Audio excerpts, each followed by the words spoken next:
Alcara Soft Water Conditioner Solution for hot water problems. Call 9399906356. First innings second innings చాలా మందికి ఉండొచ్చు. వీరిది third innings కూడా ఉంది.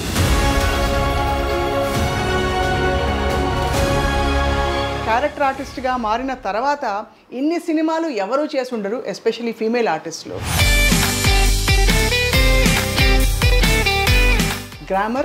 Glamour రెండూ ఉన్న అద్భుతమైన నటి. మీరు కొట్టొచ్చే విషయం ఏంటంటే మీ కాంప్లెక్షన్, రంగు. నేను కడుపులో ఉండగా మా అమ్మగారిని మా నాన్నగారు అక్కడ కర్నూలులో, అప్పటికే నేను 5వ సంతానం. లివరు, పచ్చి లివరు. ఓహో. తర్వాత తెల్లగా సన్నగా పుట్టానంట నేను. అప్పట్లో అంటే ఆడపిల్లల్ని కొంచెం జంకేవారు కదా బయటికి పంపించడానికి, సినిమాల్లోకి పంపించడానికి. అప్పుడు ఏమన్నా మీకు ఇబ్బందులు అయ్యాయమ్మా? శోభన్ బాబు గారు మామూలుగా నన్ను అడుగుతారు, నా వయసులో నీకు సగం వయసు ఉందా అన్నారు. 18 ఏళ్ళు ఉన్నాయి నీకు అన్నారు. అంటే లేదు సార్. అదే మరి ఇంత తెల్లగా ఎలా ఉన్నావు అన్నారు. కడపలో తెల్లగా ఉండరా? నాకేం అర్థం కాలేదు. సావిత్రమ్మ గారు కొట్టాలి నన్ను. కొట్టినప్పుడు విజయ జాగ్రత్త, నాకు కోపం ఇచ్చి కొట్టానంటే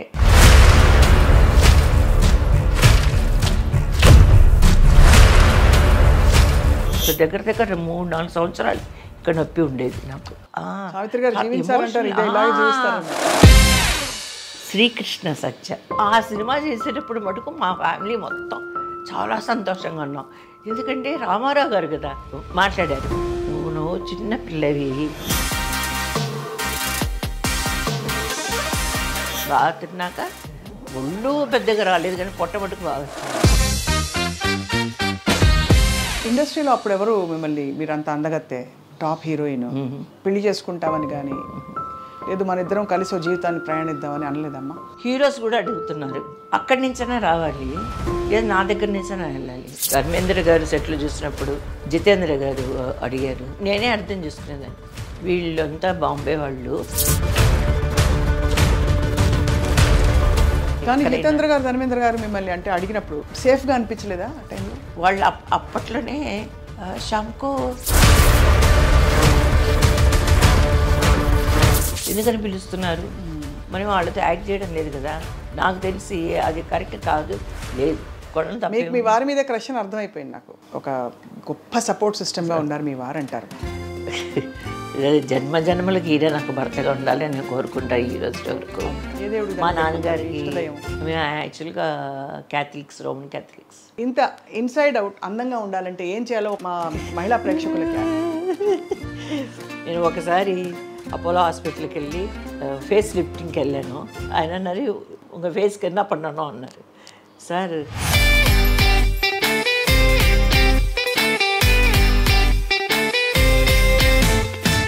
అదే మీ ఆనందమే మీ ఆరోగ్యానికి మీ అందానికి కారణం.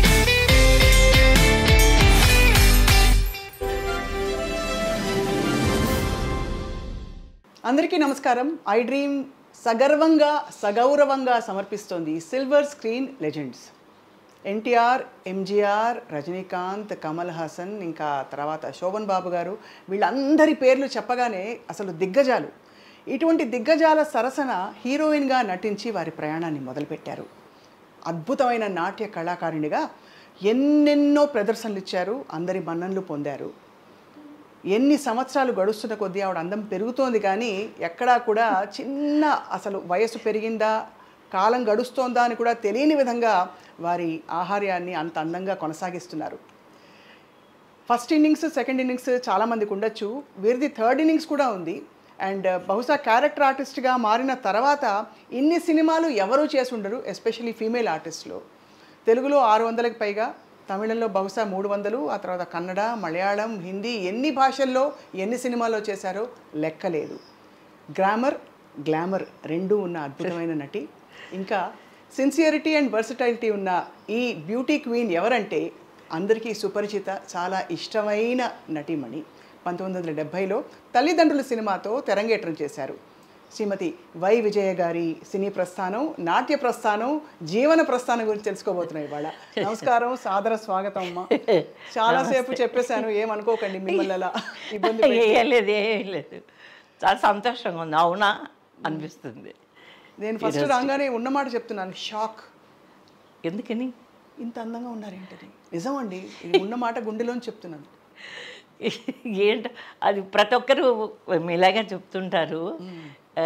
నాకు అనిపిస్తుంది ఆ సంతోషం కదా, ఎంకరేజ్మెంటే అది. నేను అందంగానే ఉన్నానా, ఓహో ఇంకా అందంగా ఉన్నానా, ఎప్పుడు అనుకోలేదు నేను ఇలాగే ఉంటా. అందరూ అనుకో ఏజ్ పెరిగే కొద్దీ ఏదో కొంచెం లోటుపాట్లు ఉంటాయి, మనిషిలో లేకుండా ఏముండదు. కానీ జీన్స్ ప్రభావం అనుకుంటున్నా. మా మదర్ ఫాదరు జీన్స్ ఆల్మోస్ట్ మా ఇంట్లో కూడా అందరూ ఇలాగే ఉంటారు. ఎవరెవరమ్మా ఇంట్లో? అండ్ ఎవరి పోలికి వచ్చింది మీకు, నాన్నగారిదా అమ్మగారిదా? ఇద్దరిది వచ్చింది, ఇద్దరిది. ఫేస్ కట్ అయితే మా అమ్మగారిది. మా అమ్మగారు ఎంగులో భానుమతి గారిలాగా ఉండేవాళ్ళు కాబట్టి ఆ ఫేస్ కట్ వచ్చింది. అలా చెప్పాలనుకుంటే 50-50. మా నాన్నగారు ముక్కు బాగా షార్ప్గా ఉంటుంది. మీరు కొట్టొచ్చే విషయం ఏంటంటే మీ కాంప్లెక్షన్, రంగు. దానికి ఒక కారణం ఉంది. కానీ మా ఇంట్లో కూడా అందరూ కలర్ కూడా 50-50లోనే ఉంటారు. ఎందుకనో మరి తెలియదు. మా అమ్మమ్మ గారు బాగా పసుపు ఛాయ, మా పెద్దమ్మ, మా చిన్నమ్మ కొంచెం కలర్ తక్కువ, మా అమ్మ మంచి కలర్, మా అమ్మ కూడా మంచి కలరు, మా నాన్నగారు రెడ్డిష్ కలర్ అనమాట. గుంటూరు కారం తినేమో మరి అలాగ గుడ్డు కారం కొంచెం పింకిష్గా ఉంటారు మా నాన్నగారు. కానీ నేను కడుపులో ఉండగా మా అమ్మగారిని మా నాన్నగారు అక్కడ కర్నూలులో ఘోష హాస్పిటల్ ఉంది, అక్కడ చేర్పించారు. కొంచెం ఏదో హెల్త్ వీక్గా ఉందని ఏదో డాక్టర్ చెప్తే, అప్పటికే నేను 5వ సంతానం. 5 కూడా కాదు, ఫస్ట్ 2 మగపిల్లలు, వాళ్ళు పుట్టి చనిపోయారు. ఏదో అప్పుడు ఏదో రేషన్స్ అంతా ఏదో ప్రాబ్లం వచ్చిందంట, కరువు కాలం ఆ టైంలో. ఇప్పుడు అందుకని పిల్లలకి సరైన ఫుడ్ లేక 2 మగపిల్లలు చనిపోయారు. తర్వాత మా పెద్దక్క, ఆ తర్వాత మొత్తం 10 మంది మీ సంతానం, నేను 5వ దాన్ని. డాక్టర్ చెప్పారు కొంచెం వీక్గా ఉంది మీ వైఫ్ అని మా నాన్నతో చెప్తే, మా నాన్నగారు కర్నూలులో ఘోష ఆసుపత్రిలో చేర్పించారు. ఏదో 4వ మాసం 5వ మాసాన్ని చేర్పించేశారు. ఫుల్గా యూరోపియన్ ఫుడ్ అనమాట మా అమ్మకి. అంతా ఇంగ్లీష్ ఫుడ్డే, మన ఇండియన్ ఫుడ్ ఏది లేదు. ఏంటంటే జ్యూసు, తర్వాత బ్రెడ్ బటర్ జాము, తర్వాత నాన్ వెజ్, ఫుల్గా నాన్ వెజ్, అంటే సిస్టమేటిక్ ఫుడ్. ఐరన్ అప్పుడు ఐరన్ క్యాప్సూల్స్ ఇప్పుడు ఇస్తున్నారు, 7th మంత్ 6th మంత్లో బేబీ కోసం అని ఇస్తారు. అప్పుడు ఐరన్ క్యాప్సూల్స్ లేవంట, ఏదో ట్యూబ్స్ లాగా వచ్చేదంట, లోపల పచ్చిగా ఐరన్ ఉండేదంట. ఐరన్ అలా కొట్టేసి అలా తాగేసేదంట మా మదరు. ఐరన్ ఇది ఇప్పుడు క్యాప్సూల్ లాగా వస్తున్నాయి కదా, అలాగా లివరు, పచ్చి లివరు జ్యూస్ తీసి ఇచ్చేవాళ్ళంట. ఏదేదో చెప్పేది. తర్వాత తెల్లగా అలా సన్నగా పుట్టానంట నేను. అప్పుడు మా అమ్మకి బాగా డిస్కరేజ్ అయిపోయారంట. ఏంటి అందరు అమ్మాయిలు పుడుతున్నారు, 5వ అమ్మాయి అన్నా మా పిల్లడికి పుడతాడు అనుకుంటే ఈ మళ్ళీ అమ్మాయి పుట్టింది అంటే, మా నాన్నగారు అన్నారంట, అలా ఎప్పుడు అనుకోవద్దు, ఏ బిడ్డ అయినా సరే దేవుడిచ్చిన బిడ్డ, చెప్పలేము ఏ బిడ్డలో ఏ టాలెంట్స్ ఉంటాయో. అలా మా నాన్నగారు ఎప్పుడూ అప్పుడే నేను పుట్టినప్పుడే అన్నారంట, ఈ బిడ్డ వల్ల మనకి ఎంత మంచి పేరు ప్రఖ్యాతులు వస్తాయో చెప్పలేం కదా, అలా అనొద్దు, డిస్కరేజ్ అవ్వద్దు అని చెప్పారంట. తర్వాత అక్కడున్న సిస్టర్స్, ఫారిన్ సిస్టర్స్, వాళ్ళు అన్నారంట, మీకు వద్దకపోతే మాకు ఇచ్చేయండి, మేము సాక్కుంటామని. మా నాన్నగారు ఒప్పుకోలేదంట. లేదు ఎంతమంది పిల్లలైనా నాకు ఇదేం కాదు, భారం కాదు అని చెప్పి. దానికి కొంచెం హిస్టరీ ఉంది, అందుకని కొంచెం ఆ ఫుడ్. తర్వాత బంగారు పేపర్స్ ఉంటాయి కదా, బంగారు మామూలుగా సిల్వర్ ఉంటుంది, బంగారు, అది వేడి వేడి అన్నంలో ఆ పేపర్ వేసి మా అమ్మ తినేదంట. ఓహో, ఇవన్నీ కొన్ని కారణాలు ఒకవేళ ఉండొచ్చేమో. నేను అంటే మీరు అనేది మీ అక్క చెల్లెలు ఎవరిలో కూడా ఇలా లేరు ఎవరు, ఇంత కలర్ లేదు. ఇంత కలర్ ఎవరు లేరు. మీరే ఇలా యూరోపియన్ కాంప్లెక్షన్తో పుట్టారు. అదే అదే చాలా అది వరం నిజంగా. మా రెండో అక్క మంచి కలరే, ఇప్పుడున్న అక్కలు మూడో అక్క మంచి కలరే, అటు ఇటుగా ఉన్నారు.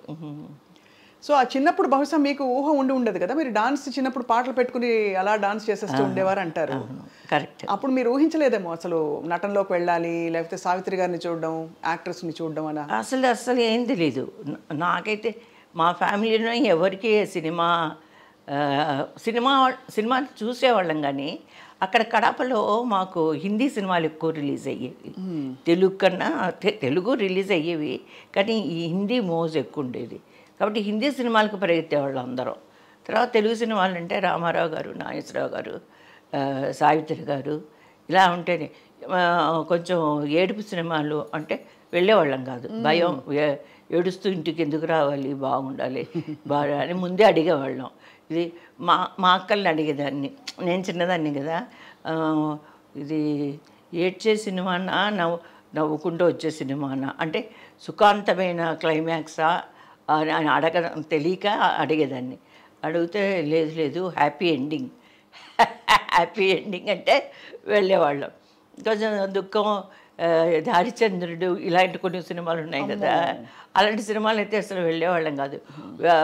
లాస్ట్కి మా అమ్మ పర్మిషన్ తీసుకోవాలంటే చాలా కష్టం. మా నాన్నగారు ఓకే అంటారు, మా అమ్మగారు పర్మిషన్ ఇవ్వరు. చదువుకున్నావా, ఏమన్నా ఇంకా హోంవర్క్ చేసుకోవాలా, అది ఇదే అన్ని అడిగి, ఇంతమందిని అడిగి లాస్ట్కి హరిశ్చంద్రుడు ఆ సినిమా మటుకు బాగా డిసప్పాయింట్మెంట్. ఏంటంటే ఆ సినిమాలో కొంచెం ఏడుపు ఉంది, రామారావు గారు సీన్స్ కొన్ని అది ఇది అనేసరికి ఇంకా నేను రాను అనేసి డ్రాప్ అయిపోయాం. అంతవరకు పోరాడాం సినిమా చూడడానికి పర్మిషన్ కోసం, అది కొంచెం ఇది అనేసరికి డ్రాప్ అయిపోయాం. సో మీకు కష్టాలు ఇష్టం లేదు? నాకు ఇష్టం ఉండదు. ఇప్పుడు కూడా నేను బాగా నవ్వుతుండాలి, నవ్వించాలి, నా చుట్టూ ఉన్న వాళ్ళందరూ నవ్వాలి, నాకు అదే ఇష్టం. అండ్ జీవితం మీకు అలాగే ప్రసాదించారని చెప్పి అందరూ అంటుంటారు. అంటే కష్టం అసలు ఏ విధమైన స్మూత్గా వెళ్ళిపోయింది లైఫ్, అద్భుతంగా మీరు అనుకోకుండా అన్నీ మీ ఒళ్ళో వచ్చి పడ్డాయి అంటారమ్మా. నిజమే, ఆ భగవంతుడి దయతో మీరు అన్నట్టుగా అన్నీ అలాగే జరిగాయి. సినిమా జీవితం అంతే, నేనుగా కోరి సినిమా ఫీల్డ్కి రాలేదు. నాకు 13 years ఉన్నప్పుడు, 11 years ఉన్నప్పుడు సినిమా నాకు ఇష్టం, డ్యాన్స్ అంటే ఇష్టం అని మా నాన్నగారు మా అమ్మగారు తీసుకొచ్చారు. ఏ డాన్స్ నేర్చుకున్నారు విజయ్ గారు? కూచిపూడి, భరతనాట్యం రెండు నేర్చుకున్నాను. శివ మాస్టర్ దగ్గర కదా? సత్యం మాస్టర్, వెంపటి చిన్న సత్యం మాస్టరా? అక్కడ మీకు కూచిపూడి ఆర్ట్స్ అకాడమీకి వెళ్ళారా మద్రాసులో? అక్కడ దుర్గాదేవి అని ఉండేవారు, తెలుసా మీకు? క్లాసులు చెప్పేది. అవును, తెల్లగా చెప్పేవారు. అవును, ఆవిడ తెలుసా మీకు? ఎందుకు? మా సొంత పెద్దమ్మ. Oh my god, okay. ఎలా ఉన్నారు? Sorry, okay. బట్ అక్కడ నేర్చుకున్న చాలా భయం మాకు అసలు. మేము మాస్టర్ అనే పిలిచేవాళ్ళం, ఆవిడ కూడా మాస్టర్ అనే పిలిచేవాళ్ళం. రట్వాంగం చేసేవారు, క్లాసులు ఇది పెట్టుకుని. అవునవును, చెప్పేవారు. మేము స్పెషల్ క్లాసెస్ వెళ్ళేవాళ్ళం. ఈవినింగ్ క్లాస్కి వచ్చే ఆవిడ, అంటే మార్నింగ్ వేరే జాబ్ చేసేవాళ్ళు, ఇంగ్లీష్ ఎలక్ట్రికల్లో జాబ్ చేసేవారు. ఓ అవంతా తెలియదు కదా మనకు. 11 years అప్పుడు నాకు. వెళ్ళి జాయిన్ చేశారు, నేను స్పెషల్ క్లాస్లో జాయిన్ అయ్యాను. స్పెషల్ అంటే morning 7 to 8:30, 7 to 8, 1 hour class ఉంటుంది. ఆ తర్వాత మా నాన్నగారు మా అమ్మగారికి ముందే చెప్పారు, ఎంత డ్యాన్స్ నేర్చుకున్నా నేర్పించుకో, నీకు ఇష్టం కాబట్టి. అది ఈ కాలంలో ఒకరు ఇద్దరు పిల్లలు ఉంటారు కాబట్టి ఎంకరేజ్ చేస్తారు. పిల్లలకి ఏది ఇష్టమో దాంట్లో చేర్పించడానికి బాగా సాయశక్తిలో ప్రయత్నిస్తున్నారు ఇప్పుడు ప్రజెంట్ పేరెంట్స్. కానీ అప్పట్లో 10 మంది పిల్లలు మేము. మా అమ్మగారు నాన్నగారు ఎలాగా నాకు డ్యాన్స్ అంటే ఇష్టం అని గుర్తించి నన్ను సపరేట్గా, నేను మా అమ్మమ్మ, అప్పుడు చిన్నపిల్లని కదా అనేసి మా అమ్మమ్మను పంపించి వెంపటి చిన్న సత్యం గారి మాస్ గారి ఇంటి వెనకాల చిన్న ఇల్లు ఉండేవి, ఒక 3-4 ఇల్లు ఉండేది. ఒకటి మిద్దె ఉండే ఇల్లు, ఒక రూమ్, దాంట్లో నేను మా అమ్మమ్మ ఉండి morning class special class attend అయ్యి ఆ తర్వాత పుస్తకాలు తీసుకొని కేసీ స్కూల్ అక్కడికి వెళ్ళి చదువుకునేదాన్ని. అలా గడిచింది ఒక 1 year 1.5 year. అప్పుడు మంజు భార్గవి గారు వచ్చేవాళ్ళు, హేమమాలిని గారు వచ్చేవాళ్ళు. వీళ్ళంతా పెద్దవాళ్ళే. ఎన్నేళ్ళు పెద్ద అంటే అది నాకు కరెక్ట్గా తెలీదు. నేనైతే స్కర్ట్లు వేసుకొని చిన్నపిల్లని, వాళ్ళంతా చీరలు కట్టుకొని వచ్చేవాళ్ళు. రేఖ కూడా చీర కట్టుకొని వచ్చేది, బాంబే రేఖ గారు. వచ్చి నా నెయిల్స్, నా వేళ్ళు అంటే ఇష్టం తనకి.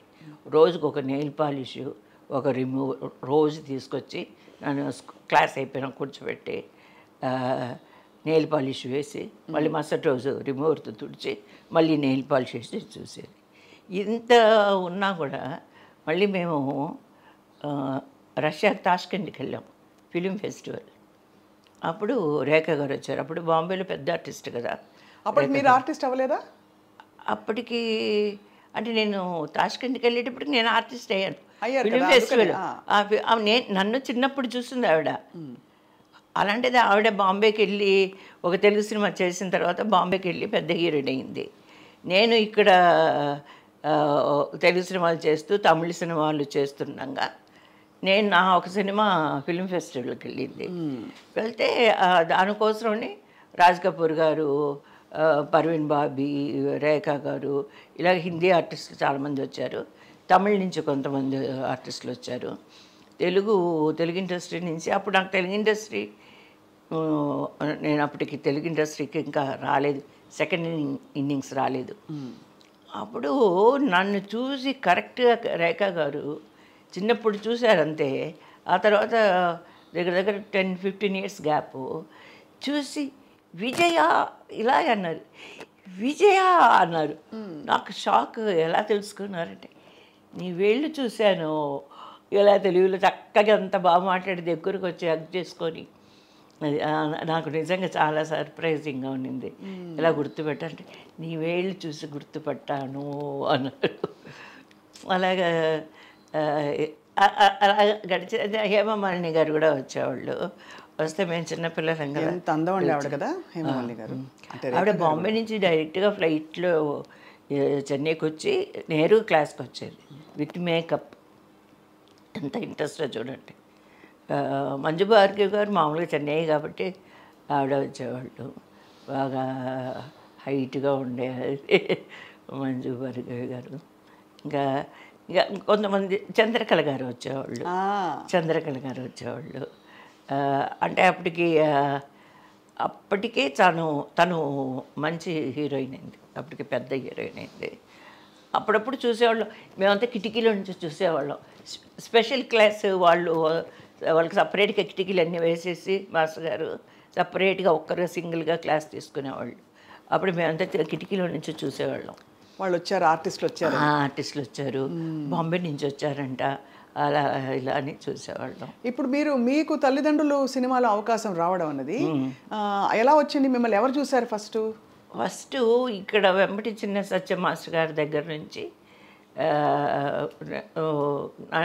మా నాన్నగారు అమ్మగారు ఏం చేశారంటే, ఈ మాస్టర్ గారికి మామూలుగా సినిమాలు యాక్ట్ చేయడం ఇష్టం ఉంటుంది సత్య మాస్టర్ గారికి.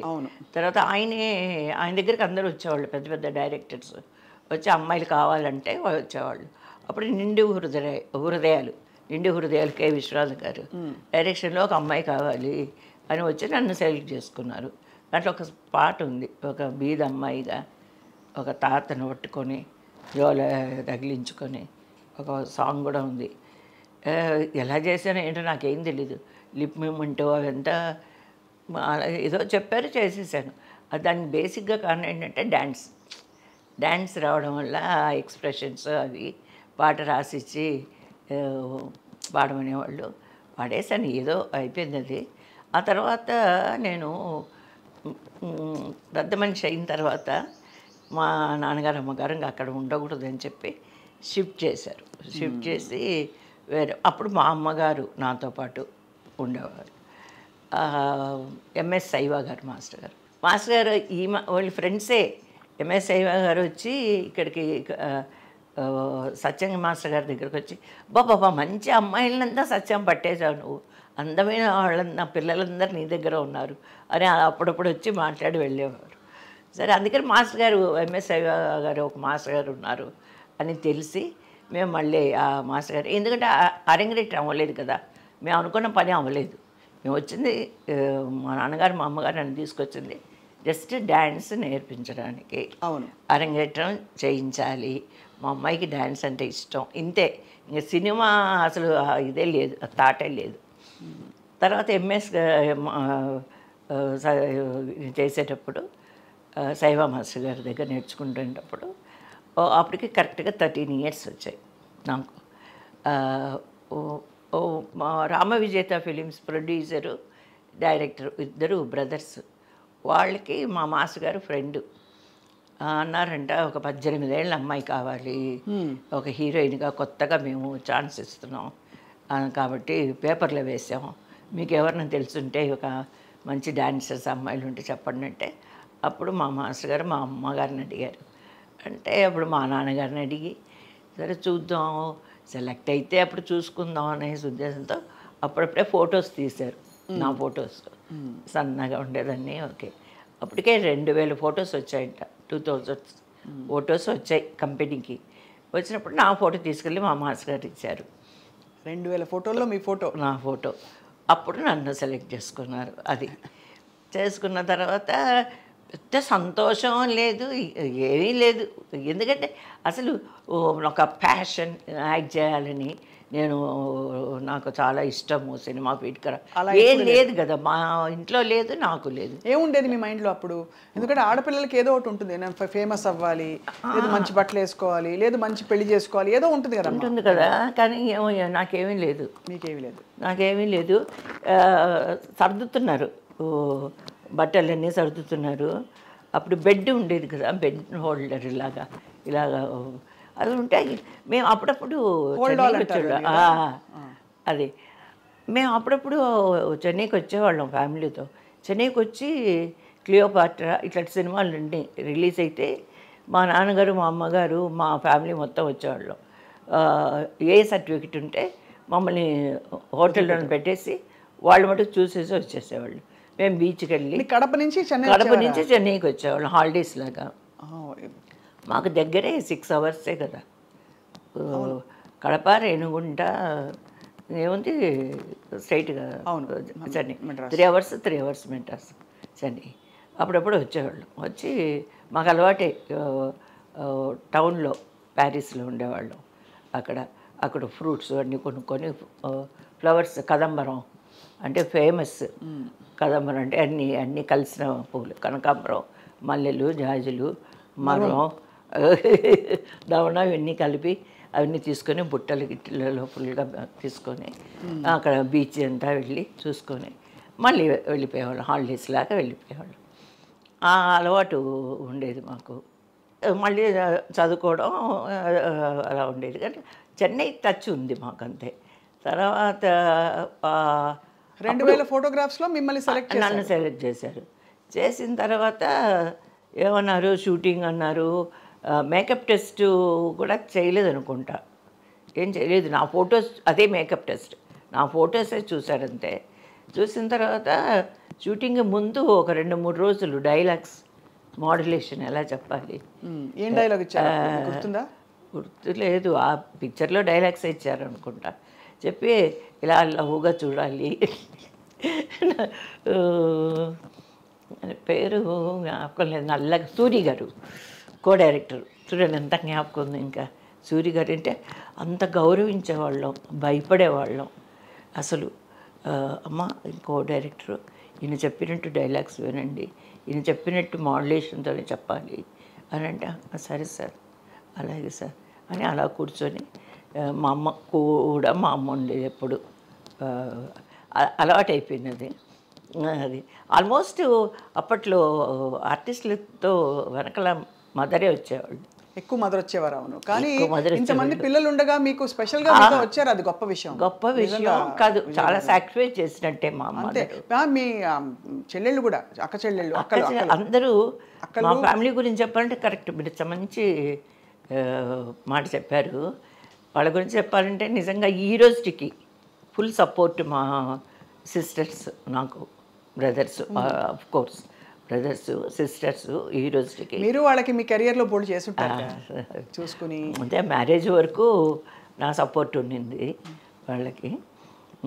కానీ ఈ విజయాను ఈ చీర కట్టుకో ఎప్పుడు పాజిటివ్గానే చెప్పేవాళ్ళు, కానీ ఈ రోజు వరకు కూడా నెగటివ్గా ఎప్పుడు చెప్పరు. నేను మొన్న సీరియల్స్ చేసినా కూడా ఆ సీరియల్లో చీర బాగుందా, అదే బాగుంది విజయ, నువ్వు చక్కగా ఉన్నావు, నువ్వు అందంగా ఉన్నావు, ఇలాగే చెప్తారు, కానీ నెగిటివ్గా ఏం చెప్పరు అసలు. తర్వాత వాళ్ళు సపోర్ట్ లేకపోతే నేను ఇంత దూరం వచ్చేదాన్ని కూడా కాదు. ఎందుకంటే మీరు అన్నట్టు మా మదర్ నాతో ఉన్నప్పుడు, అప్పటికి నా లాస్ట్ తమ్ముడికి 10 ఏళ్ళు డిఫరెన్స్. వాడిని వదిలేసి మా మదర్ నాతో ఉండేది. అక్కడ మా సిస్టర్సే చూసుకునేవాళ్ళు మా తమ్ముళ్ళని కదా. అది గ్రేట్ కదా, చాలా గ్రేట్. చాలా వాళ్ళందరూ అర్థం చేసుకుని ఆల్మోస్ట్ ఇది మీకు భగవంతుడు అనుకున్న ఒక వరమే. ఇదంతా కూడా బ్లెస్సింగ్సే నాకు నిజంగా. ఇప్పుడు అనుకుంటే ఇవన్నీ చూడడానికి మా నాన్నగారు లేరు, కానీ మా మదర్ చూశారు. నా యొక్క అప్కమింగ్ నేను చేసిన సినిమాలు Tamil field, Telugu second innings చూడలేదు మా మదరు. ఇది ఒక ప్రశ్న అడగాలి. మీకు సినిమా నేపథ్యం లేదు కాబట్టి అప్పట్లో అంటే ఆడపిల్లల్ని కొంచెం జంకేవారు కదా బయటికి పంపించడానికి, సినిమాల్లోకి పంపించడానికి. ఇండస్ట్రీ గురించి రకరకాల మాటలన్నీ వినిపించేవి కదా బయటికి. అప్పుడు ఏమన్నా మీకు ఇబ్బందులు అయ్యాయమ్మా ఎప్పుడైనా? అంటే ఓపెన్గా ఎప్పుడైనా మీరు అంటే ఇండైరెక్ట్గా అయినా ఇబ్బంది పడిన సందర్భాలు? ఎందుకంటే నా వరకు తెలియదు, మా మదరే కదా అంత. అక్కడ ఏది ఉన్నా మా మదరు. మా నాన్నగారు ఒకే మాట చెప్పేవాళ్ళు, సినిమాలు యాక్ట్ చేస్తే చేయని, కానీ ఏ రోజు నా బిడ్డ, నా కూతురు కంటి నుంచి ఒక నీటి చుక్క కూడా బయటికి రాకూడదు, ఏమైనా జరిగిందంటే దానికి బాధ్యురాలు నువ్వే అని చెప్పారు అమ్మకి. కాబట్టి మా మదరు అయితే కొంచెం తమిళ ఫీల్డ్కి వచ్చాక హీరోయిన్గా కొన్ని పిక్చర్లు చేస్తుండగా మరి నా వరకైతే అంటే ఒకటండి, మన క్యారెక్టర్ని బట్టి ఉంటుంది ప్రతిదీ. మనం వేసే ప్రతి అడుగు జాగ్రత్తగా వేసామంటే అక్కడ ఎదుటి వాళ్ళకి ఆ ఛాన్సే లేదు, ఉండదు కూడా. ఒకవేళ మనసులో ఉన్నా కూడా అలాగే ఉండిపోవాల్సిందే, కానీ బయటికి వచ్చేంత ధైర్యం ఎవరికి లేదు. అందులో మా మదర్ని చూస్తే అసలు ఏమాత్రం ఎలాగైనా అప్రోచ్ అవ్వాలని అనుకున్న వాళ్ళు కూడా అప్రోచ్ అవ్వలేరు.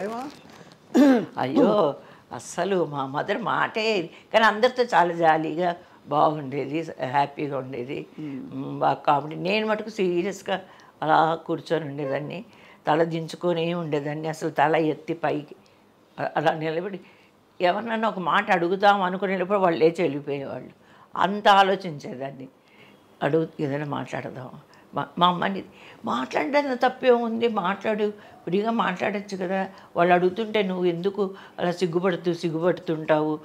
శోభన్ బాబు గారు మామూలుగానే అన్నీ అడుగుతారు, మామూలుగా ఏం చదివావు, ఏ ఊరి నుంచి వచ్చావు, ఎంత నీ వయసు అంటే నన్ను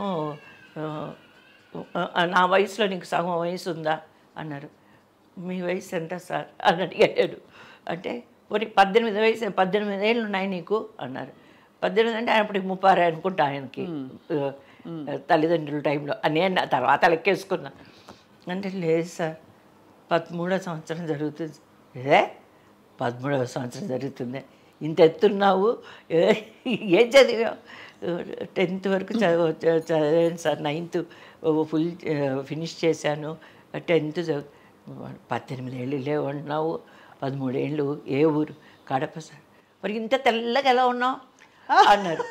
కడపలో తెల్లగా ఉండరా? నాకేం అర్థం కాలేదు. అని ఎండకు అక్కడ బాగా అయితే ఆయన ఉద్దేశం కడప రాయలసీమ అంటే బాగా ఎండలు ఎక్కువ, మట్టి వాసన, అందుకని రాయలసీమ రత్నాల సీమ అనేది అప్పుడు చెప్పడానికి కూడా నాకు చేత కాదు, తెలీదు కూడా అన్నారు.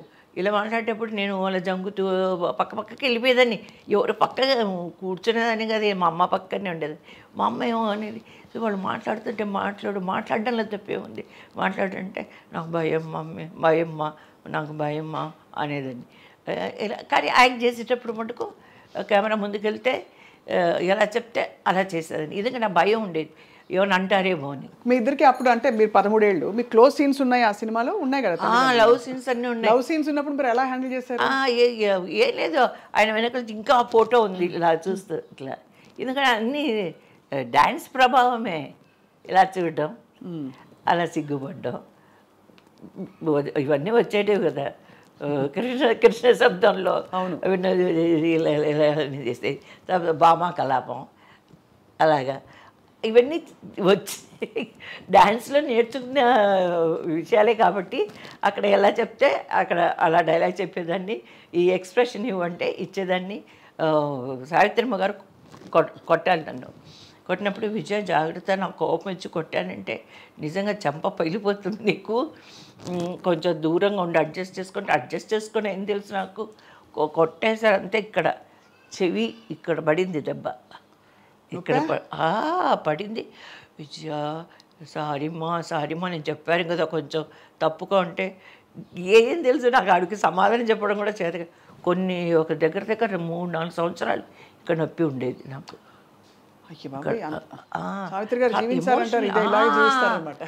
అవును, చాలా ఎమోషనల్. ఆవిడ ముందే చెప్పారు కూడా, కొంచెం జాగ్రత్త అమ్మా అలా కొంచెం. ఎందుకంటే తెలియదు కదా మనకి. ఇప్పుడంటే నేను పిల్లలకి కూడా చెప్తాను, ఈ గయ్యాల క్యారెక్టర్లు చేసేటప్పుడు నాకు బాధగా ఉంటుంది పిల్లల్ని కొట్టడం అదంతా. అప్పుడు ముందే చెప్తాను, మామూలుగా ఇలా కొడితే అసలు మామూలుగా నాకు చురుకు చెయ్యి కొంచెం నూనె పడ్డా కూడా చాలా ఇదిగా ఉంటుంది అంటారు. మా అమ్మాయిని ఎప్పుడన్నా ఎలా అంటే, మమ్మీ చాలా ఇదిగా ఉంది మమ్మీ, చురుగ్గా ఉంది నీ దెబ్బ అంటుంది. అలాగా అందుకే నాకు భయం పిల్లల దగ్గర డీల్ చేసేటప్పుడు చెప్తాను. అందుకని కావాలంటే ఇలా కొడతాను, ఇలా కొట్టేది, ఇలా కొట్టేది. ఇలా తర్వాత గాల్లో కూడా అంటారని వినికిడి. అవును, గాల్లో ఇది సౌండ్ రాగానే సౌండే రికార్డింగ్ దాంట్లో అంతా. సో అలా మీరు అద్భుతంగా మీకు ఆల్మోస్ట్ రాసి పెట్టినట్టు మీరు తల్లిదండ్రుల సినిమాతో ఇలా మొదలుపెట్టారు. తర్వాత వరుస పెట్టి వచ్చాయి కదా. మళ్ళీ తల్లి కూతుళ్ళు, అందులో కూతురు క్యారెక్టర్ చేశాను. అందులో మూగ క్యారెక్టర్ అనుకుంటా నేను. సెకండ్ మూవీ చేశాను.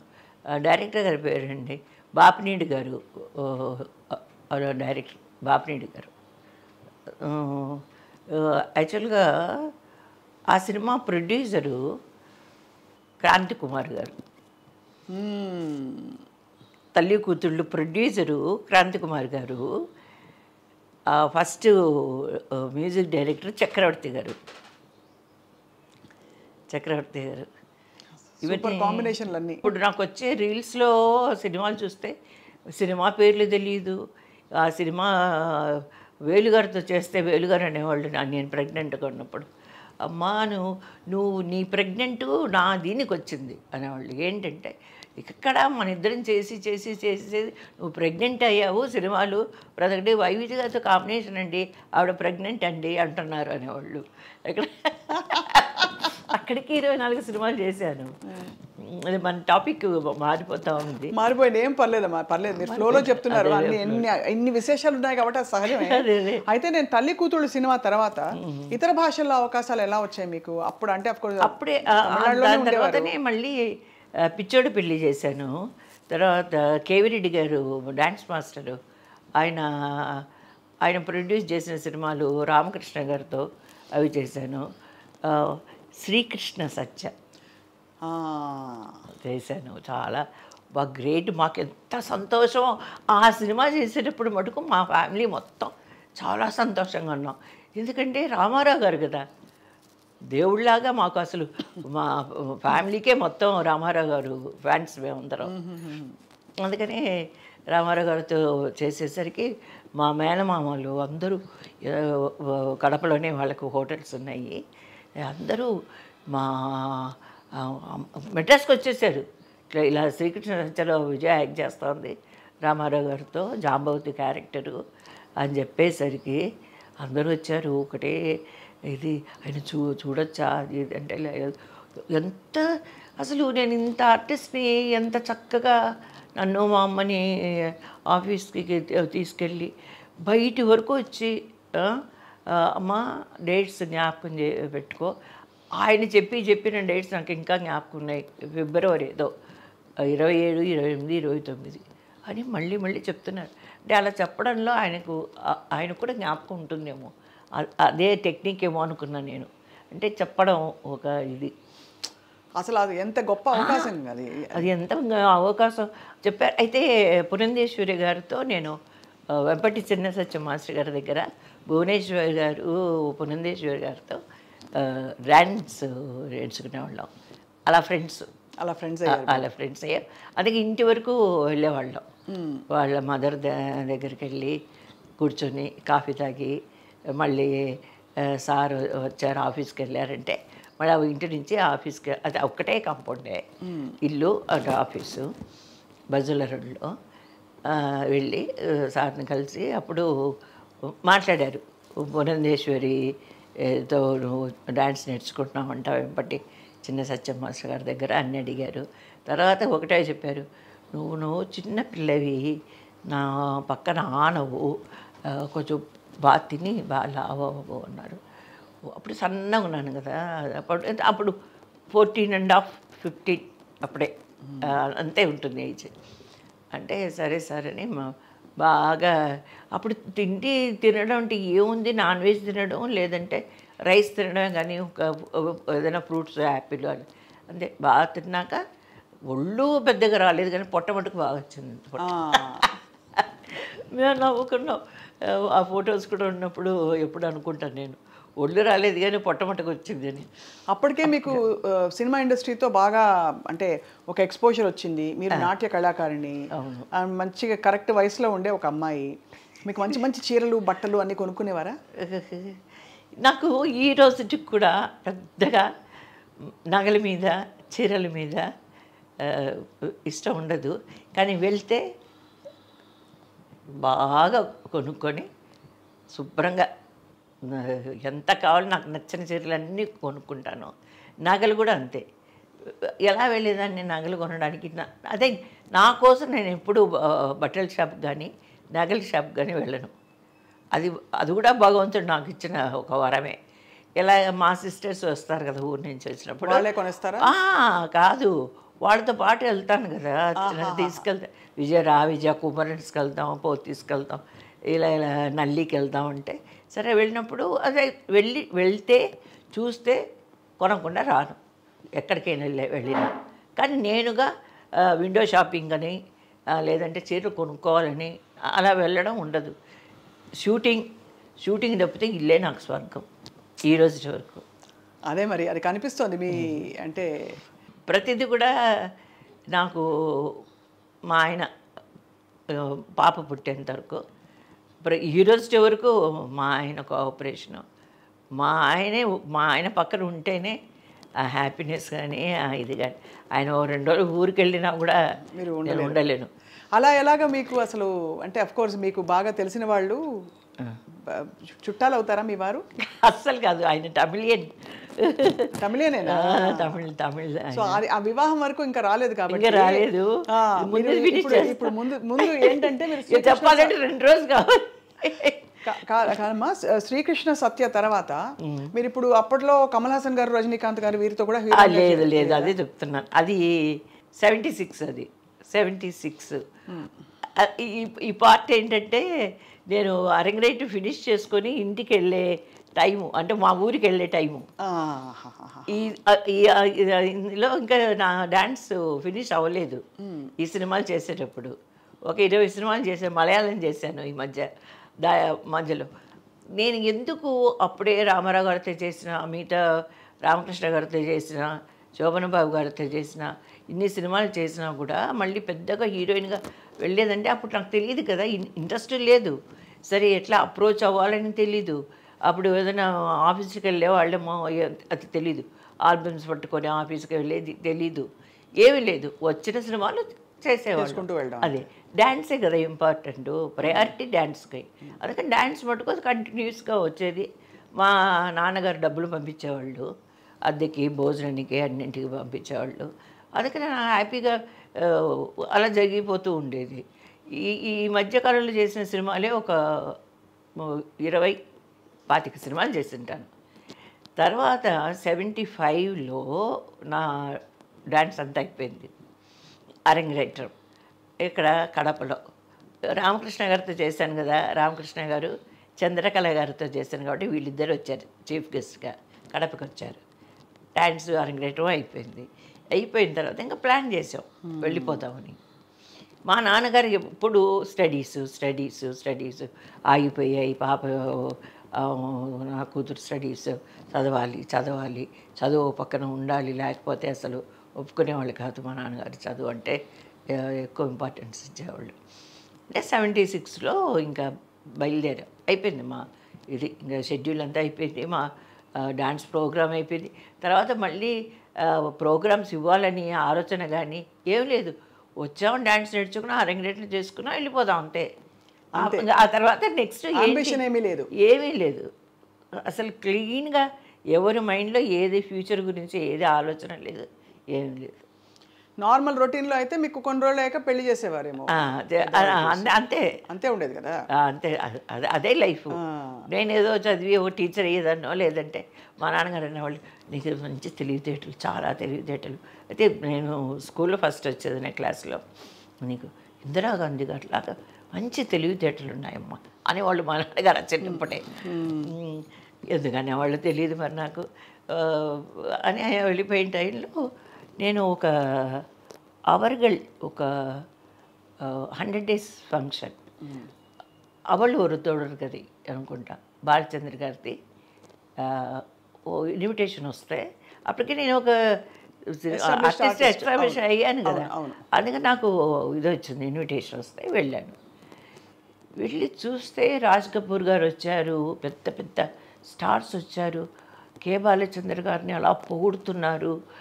ఇంత మంచి సినిమాలు చేశారు, ఇన్ని మంచి సినిమాలు చేశారు, అది ఇది అంటుంటే నాకు అప్పుడు కానీ నాకు తెలియలేదు సినిమా అంటే ఏంటి.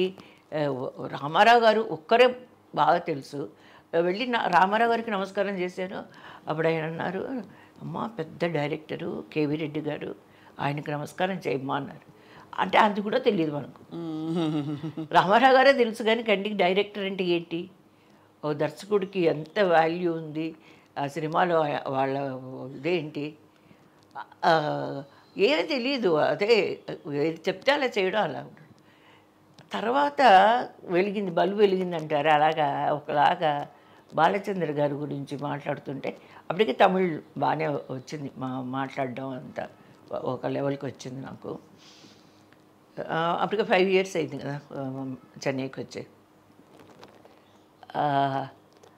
ఇంత పెద్ద డైరెక్టరా, డైరెక్టర్ అంటే ఇలాగనా, ఇంత వాల్యూ ఉందా, ఇంత పేరు ఉంటుందా అనేది అప్పుడు నాకు తెలిసింది బాలచంద్ర గారు అంటే ఏంటని.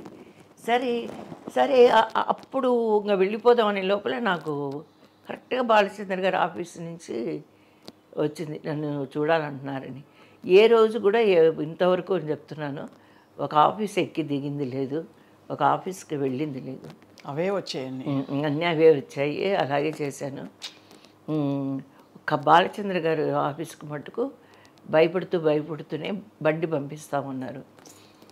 అంటే సరే అని చెప్పి వెళ్ళాం. వెళ్ళిన తర్వాత ఏం లేదు, చూశారు, ఏమేమి సినిమాలు చేశారు అని అడిగారు. తెలుగులో చేసిన సినిమాలు చెప్పాను. తమిళ్ తెలియమా అన్నారు. కొంచెం తెలియదు.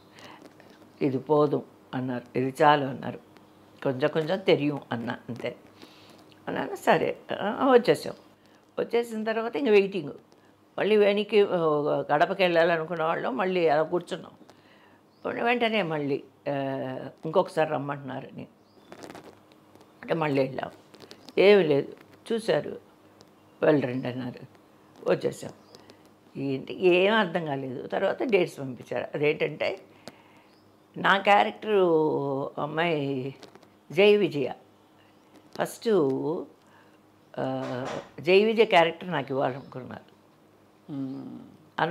మళ్ళీ పిలిపించి నన్ను చూసిన తర్వాత hello my dear wrong number ఈ క్యారెక్టర్ నాకు ఇచ్చారు. అదొక అదృష్టం, చాలా అదృష్టం. First day shooting Kamal Haasan గారితో song hello my dear wrong number అని సాంగ్ షూట్ చేశారు. ఎంత ఈజీగా, ఎంత పిన్ డ్రాప్ సైలెన్స్, అసలు ఆ పద్ధతి, ఆ డైరెక్టర్ గారు మాట ఒక్కటే వినపడుతుంది, ఇంకేం వినపడదు అసలు. ఆ సెట్లో ఆర్టిస్ట్లో ఉన్నాం 6 మంది ఉన్నాం, జయప్రద, నేను, ఇంకా జై విజయ్, ఇలా ఉండేవాళ్ళం. కానీ ఒక రూమ్లో ఉండేవాళ్ళం. అసలు టెక్నాలజీ ఇది వాళ్ళ దగ్గర పంచువాలిటీ, డెడికేషను, ఇవన్నీ నిజంగా అక్కడ సగం నేర్చుకున్నాను నేను. అప్పుడు అర్థమైంది ఏదో అప్పుడు serious వ్యవహారం ఇది. అదే చెప్పాను కదా. ఆ తర్వాత ఏదో ఒక ఇది వచ్చినట్టు, ఒక షాక్, బుద్ధుడికి జ్ఞానోదయం కలిగినట్టుగా. నాకు అంతవరకు ఏదో యాక్ట్ చేశాను, వాళ్ళు ఇలా చెప్పారు, తర్వాత సాంగ్స్ అవన్నీ చేశాను, అవన్నీ ఓకే. సినిమా అంటే ఇదా, కెమెరా అంటే ఇదా, కెమెరాని ఉంది అనేది మనసులో నుంచి తీసేయమంటారు ఫస్ట్. ఆయన ఇక్కడ కెమెరా ఉందని అసలు మనసులో ఉండకూడదు. నేను ఏ రోజు కూడా, అందుకే ఈ రోజు వరకు కూడా కెమెరా ఎక్కడుందని చూసుకుంటా, ఎంతవరకు వస్తుంది, మనం యాంగిల్ ఏంటి, అంటే ఇన్ని సినిమాలు చేసాం కాబట్టి లైటింగ్ మన మీద కరెక్ట్గా ఉందా లేదా, తర్వాత ట్రాలీ వచ్చేటప్పుడు మనం ఫేవర్ ఎట్లా చేసుకోవాలి అనేదంతా తర్వాత నేర్చుకున్నవి. బాలచంద్ర గారి దగ్గర నేర్చుకుంది కెమెరాని మర్చిపో. అదేవిధంగా చీట్ చేసి చూడడం ఆయనకు నచ్చదు. ఇప్పుడు మనం ఆర్టిస్ట్ ఇక్కడ ఉంటే ఇట్లా కొంచెం ఇట్లా చూస్తాం, అది కూడా ఒక టెక్నికే. ఎందుకంటే కన్ను, అది కూడా చెప్తారు, ఈ బ్లాక్ కనుపాప ఉంది కదా, ఎక్కువ అటు వెళ్ళిపోతే వైటే తెలుస్తుంది, బ్లాక్ తెలియకపోతే స్క్రీన్ బాగుండదు. అందుకని ఇక్కడ చూడమంటారు, ఆ బ్లాక్ ప్యూపా తెలియడానికి వస్తారు. కానీ బాలచంద్ర గారు ఇక్కడి నుంచి ఇట్లా చూడమని చెప్పరు, ఫుల్గానే ఇట్లా చూడమని చెప్తారు. ఇవన్నీ నేర్చుకున్నారు మీరు? అవన్నీ అప్పుడు నాకు ఇంట్రెస్ట్ కలిగింది డైరెక్షన్ మీద ఆ వయసులో. ఎందుకంటే ఆయన చూపించే పద్ధతి, తర్వాత ఇంకొకటి ఆయన యాక్ట్ చేసి చూపిస్తే మనకు అసలు ఇక్కడ ఏం ఉండదు, ఉన్న ఇంట్రెస్ట్ కూడా పోతుంది. ఎందుకంటే అంత బాగా చేస్తారు ఆయన. స్టేజ్ ఆర్టిస్టు, స్టేజ్ నుంచి వచ్చిన వాళ్ళు నాటకాలు రాసి ఆ తర్వాత డైరెక్ట్ చేసి వచ్చిన వాళ్ళు. ఆయన చేస్తే ఇంకా ఏం లేదు, అలా చల్లబడిపోతాం. మనం ఏం చేస్తాం, ఈయనలాగా మనకేం రాదు, అసలు ఏం చేయగలుగుతాం అని. సార్ ఉన్నారు వాటి పండుగ ఇన్నిసార్లు అయినా చేసి చూపిస్తారు. మీరు చెప్తుంటేనే కళ్ళకు కట్టినట్టు కనిపిస్తోంది బాలచంద్ర గారి సినిమాలు. ఎన్ని సినిమాలు చేశాను, అన్ని సినిమాలు. ఆ తర్వాత ఆ సినిమా తర్వాత ఎన్ని సినిమాలు చేశానంటే ఎన్ని సినిమాలు వచ్చాయి, కట్టలు కట్టలు. వై విజయ మెడ్రాస్, అన్ని హీరోయిన్ రోల్స్ ఏనమ్మా, క్యారెక్టర్ లేకపోతే మీరు? అన్ని హీరోయిన్స్ అన్ని హీరోయిన్ గా చేశారు? అన్ని హీరోయిన్స్ చేశారు. ఇది చేసిన కమల్ హాసన్ గారితో. ఆ తర్వాత మూండ్రు ముడిచని శ్రీదేవిని హీరోయిన్గా పెట్టి నేను సిస్టర్ క్యారెక్టర్, మంచి క్యారెక్టరు, దాంట్లో రజనీకాంత్ గారు విలన్ క్యారెక్టర్ అది. ఆ తర్వాత రజనీతో నేను రజనీ గారితో 6 పుష్పంలు హీరోయిన్గా చేశాను, భైరవి చేశాను, నల్లవన్ చేశాను, తనికట్ రాజా చేశాను, రాజాదిరాజా ప్రెగ్నెంట్ టైం, మంచి కరెక్ట్గా 3rd month ఒప్పుకున్నాను, 9th month వరకు షూటింగ్ చేశాను. రాజాదిరాజా కనిపించకుండా కానీ ఎంత బాగా చూసుకున్నారు తెలుసా రజనీకాంత్ గారు నన్ను, ఎంత బాగా చూసుకున్నారంటే. ఫస్ట్ నా మ్యారేజ్ తర్వాత వచ్చారు. ఏవిఎం స్టూడియోలు అన్ని షూటింగ్స్ జరుగుతాయి కదా, హిందీ, తమిళ, మలయాళం అన్నీ జరుగుతాయి ఏవిఎంలో. నేను కూర్చోండి వచ్చి తెలుగులోనే మాట్లాడేటప్పుడు, విజయ్ గారు పెళ్లి చేసుకున్నారా, కంగ్రాచులేషన్స్ చెప్పనే లేదు, అది ఇదని మాట్లాడే వెళ్ళారు. అసలు ఎలా చేసుకున్నారా మీరు పెళ్ళి విజయ్ గారు? ఆ టైంలో మీరు పీక్ హీరోయిన్, ఎవరికి ఆలోచన రాదు కదా, మీరు చేసిన తర్వాత మళ్ళీ క్యారెక్టర్ ఆర్టిస్ట్గా వచ్చారు తమిళ్లోనే. ఓహో, అప్పుడు చేసుకున్నారా పెళ్ళి? అప్పుడు మన్వాసన భారతిరాజు గారి సినిమా చేశాను. భారతిరాజు గారి సినిమా మన్వాసని. మీ వారిని ఎలా కలిశారు? మా వారిని కలిసింది మా నాన్నగారు. ఎంత ప్రేమ నాకు, అంత ప్రేమ కదా. మా నాన్నగారు చనిపోయిన తర్వాత జస్ట్ పలకరించడం కోసం, తమిళ్లో దుఃఖం విసారిక్கிறது అంటారు కదా, అట్లా తెలిసి మా నాన్నగారు చనిపోయారు అని తెలిసి మా నాన్నగారు మా ఫ్యామిలీని జస్ట్ పలకరించడం కోసం వచ్చారు. అది మా నాన్నగారు చనిపోవడం, మా ఆయన పరిచయం అవ్వడం అలా జరిగింది. కోఇన్సిడెన్స్గా జరిగింది. వారే అడిగారా, మీరు అడిగారా? పెద్దవాళ్ళు చూసారా మీ పెళ్ళి? పెద్దవాళ్ళు లేదు, అప్పటికి బాగా పీక్లో ఉన్నాను కదా, పెళ్ళి ప్రస్తావన రాలేదు. 80లో పరిచయం అయింది. 84లో నేను అడిగాను. అందరికీ మామూలు పరిచయం, మా ఊరికి రావడం పోవడం, మా ఫ్యామిలీతో. ఎప్పుడైనా ఆయన చెన్నైకి వస్తే, కడపలో ఆయన ప్రిన్సిపల్గా పనిచేశారు, కరస్పాండెంట్గా, ప్రిన్సిపల్ అండ్ కరస్పాండెంట్గా పనిచేశారు. నేను ఎప్పుడైనా కడపకి వెళ్తే మా ఇంటికి వచ్చి పలకరించేవాళ్ళు. ఆయన చెన్నైకి వస్తే మా ఇంటికి వచ్చి పలకరించేవాళ్ళు. అంతే, అంతకు మించింది ఏది. ఇది మెచ్యూర్డ్ లవ్ అనుకోవాలి, కానీ ఇప్పట్లాంటి లవ్ కాదు. చాలా ఫోన్స్ లేవు, ఏమీ లేదు, బయటికి వెళ్ళడం లేదు. నేను అనుకునేది మామూలుగా స్టూడెంట్స్గా చదువుకునే పిల్లలైతే బయటికి వెళ్ళి కలవచ్చు కదా. మేము ఆర్టిస్ట్, ఇంతకీ ఆర్టిస్ట్గా ఉంటూ ఆర్టిస్ట్ అటు తిరుగుతారు ఇటు తిరుగుతారు అని అంటారు, ఫ్రీడమ్ ఉంటుందంటారు. ఏం ఫ్రీడమ్ ఉంది? అలా అనుకుంటే ఆర్టిస్ట్కి ఫ్రీడమే లేదు. ఎలా ఉంటుంది? పక్కన మా అమ్మ ఉంది, పక్కన కాదు మా మదర్ ఉన్నారు. ఎక్కడికి వెళ్ళినా నేను ఒంటరిగా వెళ్ళాను కదా, ఎక్కడికి వెళ్ళినా మా మదర్ ఉండాలి నాకు తోడు. అలాంటిది నన్ను ఒంటరిగా పంపించండి, ఎలా ఎందుకు నేను పంపిస్తుంది మా మదర్. ఇండస్ట్రీలో అప్పుడు ఎవరు మిమ్మల్ని, మీరు అంత అందగత్తే, టాప్ హీరోయిన్, అన్ని భాషల్లో అందరినీ కలుస్తున్నారు, ప్రొడ్యూసర్లు, డైరెక్టర్లు, టెక్నీషియన్స్, హీరోస్ ఇంతమంది ఉంటారు కదా, ఎవరు విజయ్ గారిని ఇష్టపడి మిమ్మల్ని పెళ్లి చేసుకుంటామని కానీ, లేదు మన ఇద్దరం కలిసి జీవితాన్ని ప్రయాణిద్దామని అనలేదమ్మా? ఇదే క్వశ్చన్ ఇంతవరకు అందరూ అడుగుతూనే ఉన్నారు. అంటే హీరోస్ కూడా అడుగుతున్నారు ఈ మధ్యకాలంలో, యాక్ట్ చేస్తుంటే హీరోస్ కూడా అడుగుతారు చాలామంది, ఎవరు మిమ్మల్ని ప్రపోజ్ చేయలేదని. అది ఏంటో మరి ఎవరు అడగలేదు నన్ను. సో మీకు మీ వారు రాసి పెట్టున్నారు అలాగే? నా ఫస్ట్ పాయింట్, అక్కడి నుంచైనా రావాలి, లేదా నా దగ్గర నుంచైనా వెళ్ళాలి. ఇష్టం అనేది నాకు ఎవ్వరు నచ్చలేదు. ఇది పాయింట్, ఇది ఇక్కడ అర్థమైపోయింది మొత్తం. మీకు ఎవరు నచ్చలేదు? నాకు అస్సలు ఎవరు నచ్చలేదు. నాకు అంటే ఎవరు నాకు అట్రాక్ట్ అవ్వలేదు. First point. ధర్మేంద్ర గారు సెట్లు చూసినప్పుడు వాళ్ళు కూడా హిందీ సినిమాలు చేస్తారని అడిగారు. జితేంద్ర గారు అడిగారు. లేదు అంటే నేనే అర్థం చేసుకునేదాన్ని, వీళ్ళంతా బాంబే వాళ్ళు, వీళ్ళు మనకు సూట్ అవ్వరు అని నేనే డిసైడ్ అయిపోయేదాన్ని. అంటే వర్కింగ్ కాదు, ఏదైనా నాకు ఇష్టం లేదు అనేది అర్థమైపోయేది. నేనుగా అర్థం చేసుకునేదాన్ని. సో మీరు గీత గీసేసి చెప్పేశారు, ఓహో ఇది కరెక్ట్గా అనిపించట్లేదు నాకు అని మీకు వైబ్ వచ్చేది బాంబే వాళ్ళు. ఒకసారి మటుకు మా మదర్ మా నాన్నగారితో చెప్పారంట, తర్వాత తెలిసింది. సినిమాలు వస్తున్నాయి, ఓకే, ఇదంతా మనం అమ్మాయి అందంగా ఉంది, లడ్డులాగుంది, ఓహో అని వచ్చేస్తుందా అని ఫీల్డ్ కాదు ఇది,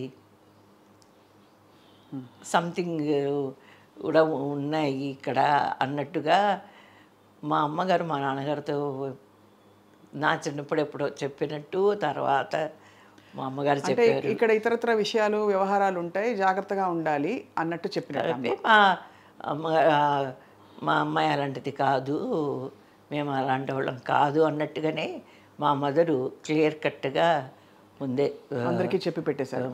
చెప్పి పెట్టడం కాదు, మన ఆటోమేటిక్గా తెలిసిపోయింది. అదే అంటే మీ యాటిట్యూడ్ని బట్టి తెలిసిపోయింది. యాటిట్యూడ్ అదే మన చెప్తున్నాయి. కానీ జితేంద్ర గారు, ధర్మేంద్ర గారు మిమ్మల్ని అంటే అడిగినప్పుడు హిందీ ఇండస్ట్రీకి మీకు సేఫ్గా అనిపించలేదా ఆ టైంలో? ఏదో సరిగ్గా లేదు వాళ్ళు అప్పట్లోనే షామ్కో డిన్నర్కు మిల్లింగే అనేవాళ్ళు. ఏందో ఏంటి డిన్నర్కు కలుస్తామంటే ఎందుకు మనం వెళ్ళి వాళ్ళతో కలిసి భోంచేయాలి, ఎందుకని పిలుస్తున్నారు? మనం వాళ్ళతో యాక్ట్ చేయడం లేదు కదా, మనం బుక్ చేయలేదు కదా మనల్ని ఒక హీరోయిన్గా వాళ్ళతో. అలా అనిపించేది. అందుకని మా మదర్ నో అని చెప్పేసేది. అలా ఎవరిని అడిగినా కూడా అది అడిగేది బాంబే వాళ్ళే. నేను అదే ఊహించుకుంటున్నాను, వాళ్ళు ఎలా అనేస్తారు డిన్నర్కు మిలంగి అనేసి ఊహించుకుంటున్నాను. అప్పటికి వాళ్ళకి పెళ్ళిళ్ళు అయ్యి భార్యలు ఉంటారు. కానీ తెలుగులో తమిళ్లో ఎప్పుడు ఈ రోజు వరకు నేను అలాంటి అబద్ధం చెప్పడం ఎవ్వరు అలాగా. తమిళ్ అయితే ఒకటమ్మా ఏంటంటే అందరూ అప్పుడే అప్కమింగ్, వాళ్ళంతా వాళ్ళు రావాలి. ఇప్పుడు కమల్ హాసన్ గారు అప్పుడు అప్కమింగ్, రజనీకాంత్ గారు అప్కమింగ్, ఇంకా ఉన్న వాళ్ళు ఎవరు, జైసార్ వచ్చి మంచి, జయశంకర్ గారు మంచి ఆర్టిస్టు, పెద్ద హీరో. ఆ తర్వాత ఇంకా ఎంజిఆర్ గారు, శివాజీ గారు వాళ్ళు ఎక్కడో ఉన్నారు, పైన ఎక్కడో మన తండ్రి గారి స్థానంలో ఉన్నారు. కాబట్టి ఎవరికి ఇలాంటి ఆలోచనలు లేవు, ముఖ్యంగా లేవు. ఎందుకంటే ఎవరికి వాళ్ళు మనం పైకి రావాలని ఈ ప్రయత్నంలో ఉండగా వాళ్ళకి ఎక్కడ ఉంటుంది అప్పుడు ఇవన్నీ లేవమ్మా. ఏదో ఒకవేళ ఉన్నా కూడా ఏదైనా వాళ్ళకు హీరోయిన్స్ ఏదైనా కలిసి చేసేటప్పుడు వాళ్ళకి ఏదైనా ఇష్టాలు కలిగి వాళ్ళు ఏమన్నా అఫేర్లో ఉండేవాళ్ళేమో. కానీ నాకు తెలిసి అది కరెక్ట్ కాదు, లేదు. ఇప్పుడు అందరూ అడుగుతున్నారు, ఇప్పుడు ఈ జనరేషన్ అంటే అన్నీ తెలిసే వస్తున్నారు, ఇప్పుడు అన్నీ తెలుసుకునే వస్తున్నారు. కాబట్టి ఏముంది. కానీ అసలు తట్టుకుని నిలబడడం అన్నది అంటే, ఎందుకంటే ఇది ఒక ఫీల్డ్ అనే కాదు, అంటే పురుషులు ఇప్పుడు ఎన్నో రకాల మీటూ క్యాంపెయిన్లని అవి ఇవి మిమ్మల్ని ఎవరైనా వేధించారా, బయటకు వచ్చి ఇప్పుడు మాట్లాడండి, ఇప్పుడు కొత్తగా లేడీకి ఫెమినిజం క్యాంపెయిన్లు వస్తున్నాయి. కానీ అప్పటి టైంలో మన పరిధిలో మనం ఉంటూ ఇలాంటి ఒక ఇండస్ట్రీలో అంటే ఫిజికల్ ప్రాక్సిమిటీ బాగా ఉంటుంది. డాన్స్లో డ్యూయట్ పాడాలంటే మీరు ఇలా అందంగా డాన్స్ చేయాలి, అవన్నీ తట్టుకుంటూ మీ పరిధిలో మీరు ఉండడం చాలా. ఈ డాన్స్ చేయాలి, ఏం చేయాలన్నా కూడా మాకు సవాలక్ష ఆలోచనలు బ్రెయిన్లో తిరుగుతుంటాయి. మూమెంట్ కరెక్ట్గా చేయాలి, లిప్ మూమెంట్ కరెక్ట్గా ఉండాలి, పొజిషన్ కరెక్ట్గా ఉండాలి, మూమెంట్ కరెక్ట్గా ఉండాలి. ఇన్ని ఉన్నప్పుడు ఎక్కడ లవ్. నా ఫ్రెండ్స్ అడిగేవాళ్ళు ఇలా పట్టుకొని యాక్ట్ చేసేటప్పుడు ఏం ఫీలింగ్స్ ఉండవని. నా బొంద ఫీలింగ్స్ ఏమి ఉంటాయి, మా బాధలు మా కష్టాలు మాకు తెలుసు. ఆ ఎండల్లో అలా పట్టుకొని యాక్ట్ చేసేటప్పుడు కరెక్ట్గా మార్క్కి కరెక్ట్గా నిలబడకపోతే కెమెరామెన్ ఫోకస్ రాలేదంటాడు. ఆ తర్వాత మాస్ గారు ఏమో 1 2 అని చెప్పి వాడు చెప్తున్నప్పుడే గుండె దడదడ కొట్టుకుంటూ ఉంటుంది. మూమెంట్ కరెక్ట్గా చేస్తామా లేదా, లిప్ మూమెంట్ కరెక్ట్గా చేస్తామా లేదా, ఇలా ఇన్ని ఆలోచనలతో ఏముంటుంది, ఏమీ ఉండదు. అది చూసేటప్పుడు ఇప్పుడు నేను యాజ్ ఏ ఆర్టిస్టు నేను కూడా ఎన్నోసార్లు స్క్రీన్ మీద చూసేటప్పుడు మనోజ్ కుమార్ గారి సినిమాలు, హిందీ సినిమాలు చూసేటప్పుడు ఆయన హీరోయిన్ని టచ్ చేయకుండానే ఆయన సినిమాలన్నీ చూడండి మీరు, టచ్ చేయకుండానే యాక్ట్ చేస్తాడు. పర్సనల్గా నాకే చాలామంది కనిపించేది, ఎప్పుడు టచ్ చేస్తాడా, హీరోయిన్ని టచ్ చేస్తే బాగుంటుంది, ఈ పొజిషన్లో టచ్ చేస్తే బాగుంటుంది అన్నట్టు ఉండేదే కానీ ఏ రోజు టచ్ చేసేవాడే కాదు. అవును, చాలా అంటే వీళ్ళందరూ లెజెండ్స్ అమ్మా. నిజంగా మీరు చెప్తున్నట్టు వీళ్ళందరినీ మీరు అబ్జర్వ్ చేసి, కొంతమందిని అబ్జర్వ్ చేసి, కొన్ని తెలుసుకుని, కొన్ని నేర్చుకుని, కొన్ని ఎక్స్పీరియన్స్ చేసి అసలు ఎంత గొప్పగా మీ జీవితాన్ని తీసుకొచ్చారు. బ్యూటిఫుల్. నేను మాటల్లోనే కనుక్కునేదాన్ని, చిన్నప్పుడే మాటలను బట్టే కనుక్కునేదాన్ని వీళ్ళేంటి అసలు, వీళ్ళేంటని. ఓపెన్గా మాట్లాడుతున్నారా, వేరే ఏదైనా ఉద్దేశంతో మాట్లాడుతున్నారు అని. కానీ ఎప్పుడు నేను మీరు అన్నట్టు దేవుడు నాకు ఏదో ఒక పవర్ నా దగ్గర ఇచ్చేవాడేమో. నా అంతకు నా పని నేను అంతే. ఇంకొక థాట్ లేదు నాకు, అసలు లేదు. ముఖ్యంగా చెప్పాలంటే నాకు లేదు. ఒకవేళ అలా ఉంటే తప్పేం లేదు. నిన్నేముంది, ఈయన లవ్ చేశాను, ఈ ఫెయిల్యూర్ అయింది, ఈయన లవ్ చేశాను, ఫెయిల్యూర్ అయిందని చెప్పుకోవడానికి. అవును, తప్పే ఉంటుంది. అడుగుతున్నారు చిన్నప్పుడు మీకు ఏమైనా క్రష్ ఉందా అని అడుగుతున్నారు ఇప్పుడు ఈ మధ్యకాలంలో. అలా చెప్పడానికి ఏముంది, చాలామందికి మామూలుగా ఉంటే ఉంది అని చెప్పుకుంటున్నారు కదా, చెప్పవచ్చు. తప్పుకోవడం మీకు తప్పే. మీ వారి మీద క్రష్ అని అర్థమైపోయింది నాకు. ఎందుకంటే మీరు అప్పటి నుంచి చాలా మీకు వెన్నంటే తోడయి ఒక గొప్ప సపోర్ట్ సిస్టమ్గా ఉన్నారు మీ వారు అంటారు. అసలు గ్రేట్. నిజంగా జన్మ జన్మలకి ఈయన నాకు భర్తగా ఉండాలి అని నేను కోరుకుంటా ఈ రోజు వరకు. ఇలా మాట అన్నారు. అంతే. అంత గొప్ప గొప్ప వ్యక్తిత్వం. ఏంటి వారిలో నచ్చిన మీకు గుణం ఏంటి? మీ వారిలో నచ్చిన గుణం? అన్నీ నచ్చిన గుణాలే. చాలా చూసుకోవడం ఇస్తారు, చాలా సాఫ్ట్ నేచరు, చాలా చారిటబుల్ అంటే ఆయనకు ఆయన ఒక్క పైసా ఆయన ఒక్క పైసా ఖర్చు పెట్టుకోరు. మేము ఏదైనా బలవంతం చేసి, నేను మా అమ్మాయి బలవంతం చేసి ఇది కొనుక్కోండి అంటే తప్పదు.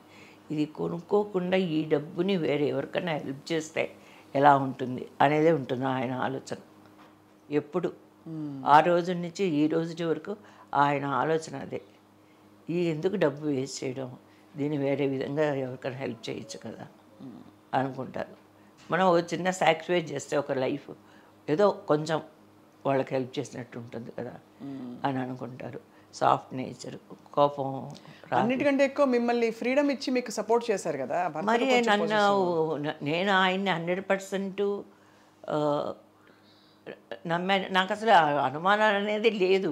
నేను ఇప్పుడు చెప్పడమే అలాగా.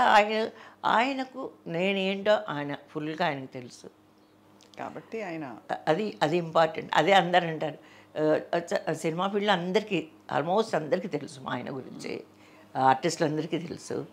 ఆయన లాంటి హస్బెండ్ దొరికితే మేము గుడి కట్టి పూజ చేసుకుంటాం అన్న ఆర్టిస్టులు కూడా చాలామంది ఉన్నారు, తెలుసు. కానీ మా ఆయన ఏమంటారంటే, వాళ్ళంతా నన్ను అంటున్నారు, అది కాదు క్రెడిట్ నీకు వెళ్ళాలి, నువ్వు ఇలా ఉన్నావు కాబట్టే కదా నేను ఇలా ఉన్నాను అని అంటారు.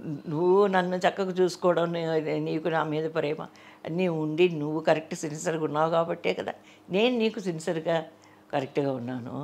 అందరు నన్ను అంటారు కానీ తప్పు, నిన్ను ప్రైజ్ చేయాలి అని మా ఆయన అంటారు. ఏది ఏమైనప్పటికీ ఓకే, ఆయన లేకపోతే అసలు కష్టం. 3 years పెళ్ళైన తర్వాత 3 years బిజీ అప్పా అన్నిటికీ మా ఆయన తోడుగా వచ్చేవాళ్ళు. నాకు అప్పటికే జాబ్ రిజైన్ చేశారు. సెకండ్ ఇన్నింగ్స్ తెలుగు ఫీల్డ్ నాకు నిజంగా నా జీవితంలో అన్ని సినిమాలు చేశాను. ఎంత డబ్బు సంపాదించినా కూడా తెలుగులో సంపాదించిన అమౌంట్ ఏ ఫీల్డ్లో నేను సంపాదించలేదు, ఓపెన్గా చెప్తున్నాను. అలాగే అంటే అది నెంబర్ ఆఫ్ ఆపర్చునిటీసా లేకపోతే ఆపర్చునిటీస్ తర్వాత నేను చేసిన ప్రొడ్యూసర్స్ అందరూ కూడా ఒక్కొక్కరికి ఇప్పుడు ఉషాకిరణ్ మూవీస్ అంటే 30 సినిమాలు కంటిన్యూస్గా చేశాను. భార్గవ్ ఆర్ట్స్ అలా కొన్ని సంస్థలంతా వాళ్ళు, నేను ఎప్పుడు డిమాండ్ చేసేదాన్ని కాదు, వాళ్ళే సినిమాకు పెంచి ఇచ్చారు. నాకున్న మాపల్లిలో గోపాల్ రిలీజ్ తర్వాత నేను అసలు వెనక్కి తిరిగి చూసుకోలేదు. రోజుకి ఒక 5 సినిమాలు వచ్చేవి, కొత్త సినిమాలు. 5 సినిమాలు ఆటోమేటిక్గా అవే అడ్జస్ట్ అయిపోయేవి. అడ్జస్ట్ కాకపోతే మేనేజర్లు మేము అడ్జస్ట్ చేసుకుంటా, మీరు ఒప్పుకోండి, చెక్కు తీసుకొస్తాము తీసుకోండి అనేవాళ్ళు.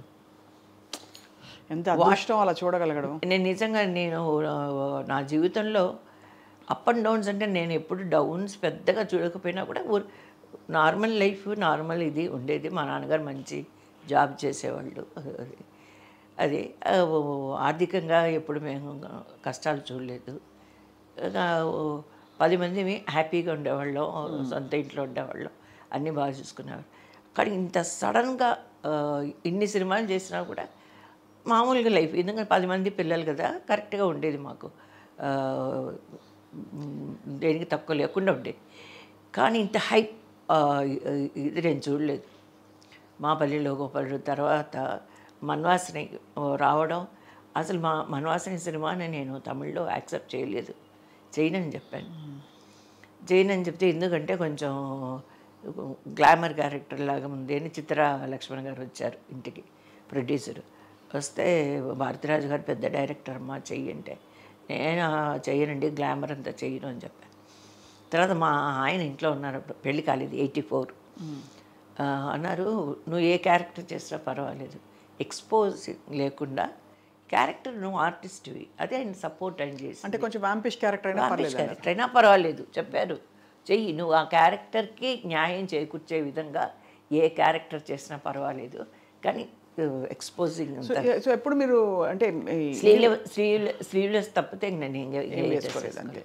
ఎప్పుడు స్విమ్ సూట్ వేసుకోవడం, షార్ట్ గౌన్లు అస్సలు ఎప్పుడు వేసుకోలేదు. స్లీవ్లెస్ అంటే అబ్బా అనుకునేదాన్ని, ఏం స్లీవ్లెస్ నాయన, గ్లామర్ క్యారెక్టర్ అని అర్థమైపోయింది నాకు. గ్లామర్ అంటే స్లీవ్లెస్ అంతే. అవును, అప్పుడు అదొక్కటే గ్లామరు, ఇంకేం లేదు. సో పులుసు నుంచి F2 దాకా మీకు దాదాపు మీరు బ్రహ్మానందం గారు పోటాపోటీగా మాట్లాడుకునేవారని వినికిడి. అవును, నేను ఈ సంవత్సరం ఎన్ని చేసావు, ఈ సంవత్సరం ఎన్ని చేశాను, నిజం అది అనుకునేవాళ్ళ. అన్నయ్య చెల్లమ్మ అన్నయ్య అని అనుకునేవాళ్ళం. ఎన్ని సినిమాలు చేసావు అంటే 40 సినిమాలు దాకా చేసేవాడు బ్రహ్మానందం. ఆయన చేసేవారు 40, నేను 35, నేను 30, నేను 40, నేను 38. ఒక్క నెల మటుకు నేను 12 సార్లు ఫ్లైట్ ఎక్కా, 12 సార్లు ఫ్లైట్ దిగా. చెన్నై నుంచి హైదరాబాద్ అలా తిరిగేదాన్ని. ఈవినింగ్ షూటింగ్ ఫినిష్ చేసుకుని ఈవినింగ్ ఫ్లైట్కి చెన్నై వెళ్ళిపోయేదాన్ని. నైటు పూజకు పనికిరాని పువ్వు షూటింగ్, కోర్ట్ సీన్ నైట్ అంతా చేసి మళ్ళీ తెల్లారుజామున అక్కడి నుంచి అలాగే మా ఆయన సూట్ కేసు బట్టలు అవి ఏదైనా ఉంటే తీసుకొస్తే మళ్ళీ ఇద్దరు మార్నింగ్ అలాగా ఆ మేకప్ కూడా తుడుచుకోకుండా, అప్పుడు ఒక ఫ్లైట్ ఉండేది 6 o'clock flight, Delhi flight via Hyderabad. ఆ ఫ్లైట్ ఎక్కి మళ్ళీ ఇక్కడ ఎస్విఎస్ ప్రొడక్షన్స్ అనుకుంటా, మారుతిరావు గారు కాంబినేషన్, మళ్ళీ డే అంతా చేసి 8 o'clock ఫ్లైట్, మళ్ళీ 8 ఫ్లైట్. నిద్రలా? ఏం నిద్రలేదు, ఆ ఫ్లైట్లోనే కొంచెంసేపు అలా కునుకు తీయడం. ఏం క్రీములు రాసుకునేవారు అప్పుడు? క్రీమా, కాంప్లెక్షన్ బాగా ఉండడానికి. ఈరోజు స్టోర్కి ఏమీ లేదు, ఏమీ లేదు. బ్యూటీ పసుపు మీగడ ఇలాంటివి పౌడర్ కూడా ఇవన్నీ రాసుకుంటామని చెప్తారు అందరూ. అర్థం కాదు అసలు ఎంత. మీరు మాత్రం అలా కళకళలాడుతూ అసలు పలిచ్చ నిరికింగ్ అంటారే, పలిచ్చ నిరికింగ్. ఏం లేదు, నేను ఏమి రాసుకోను అస్సలు. ఐబ్రోస్ కూడా 3 నెలలకో 4 నెలలకో ఒకసారి చేయించుకుంటాను. బ్యూటీ పార్లర్కి వెళ్ళాను, ఇప్పుడు చిన్నప్పటి నుంచి కూడా లేదు. రైట్, ఇదంతా గిఫ్ట్. మీరు దీనికోసం పుట్టారని మీకు రాసి పెట్టేసింది. అండ్ అఫ్ కోర్స్ మీరు పులుసు క్యారెక్టర్ మీకు చాలా పేరు తెచ్చిన క్యారెక్టర్. చాలా, అదే చెప్తున్నా కదా, సెకండ్ ఇన్నింగ్స్ ఆ పులుసుతో, ఆ పులుసు పేరుతో ఒక 150 సినిమాలు చేసింటాను. 150 సినిమాలు చేసింటాను.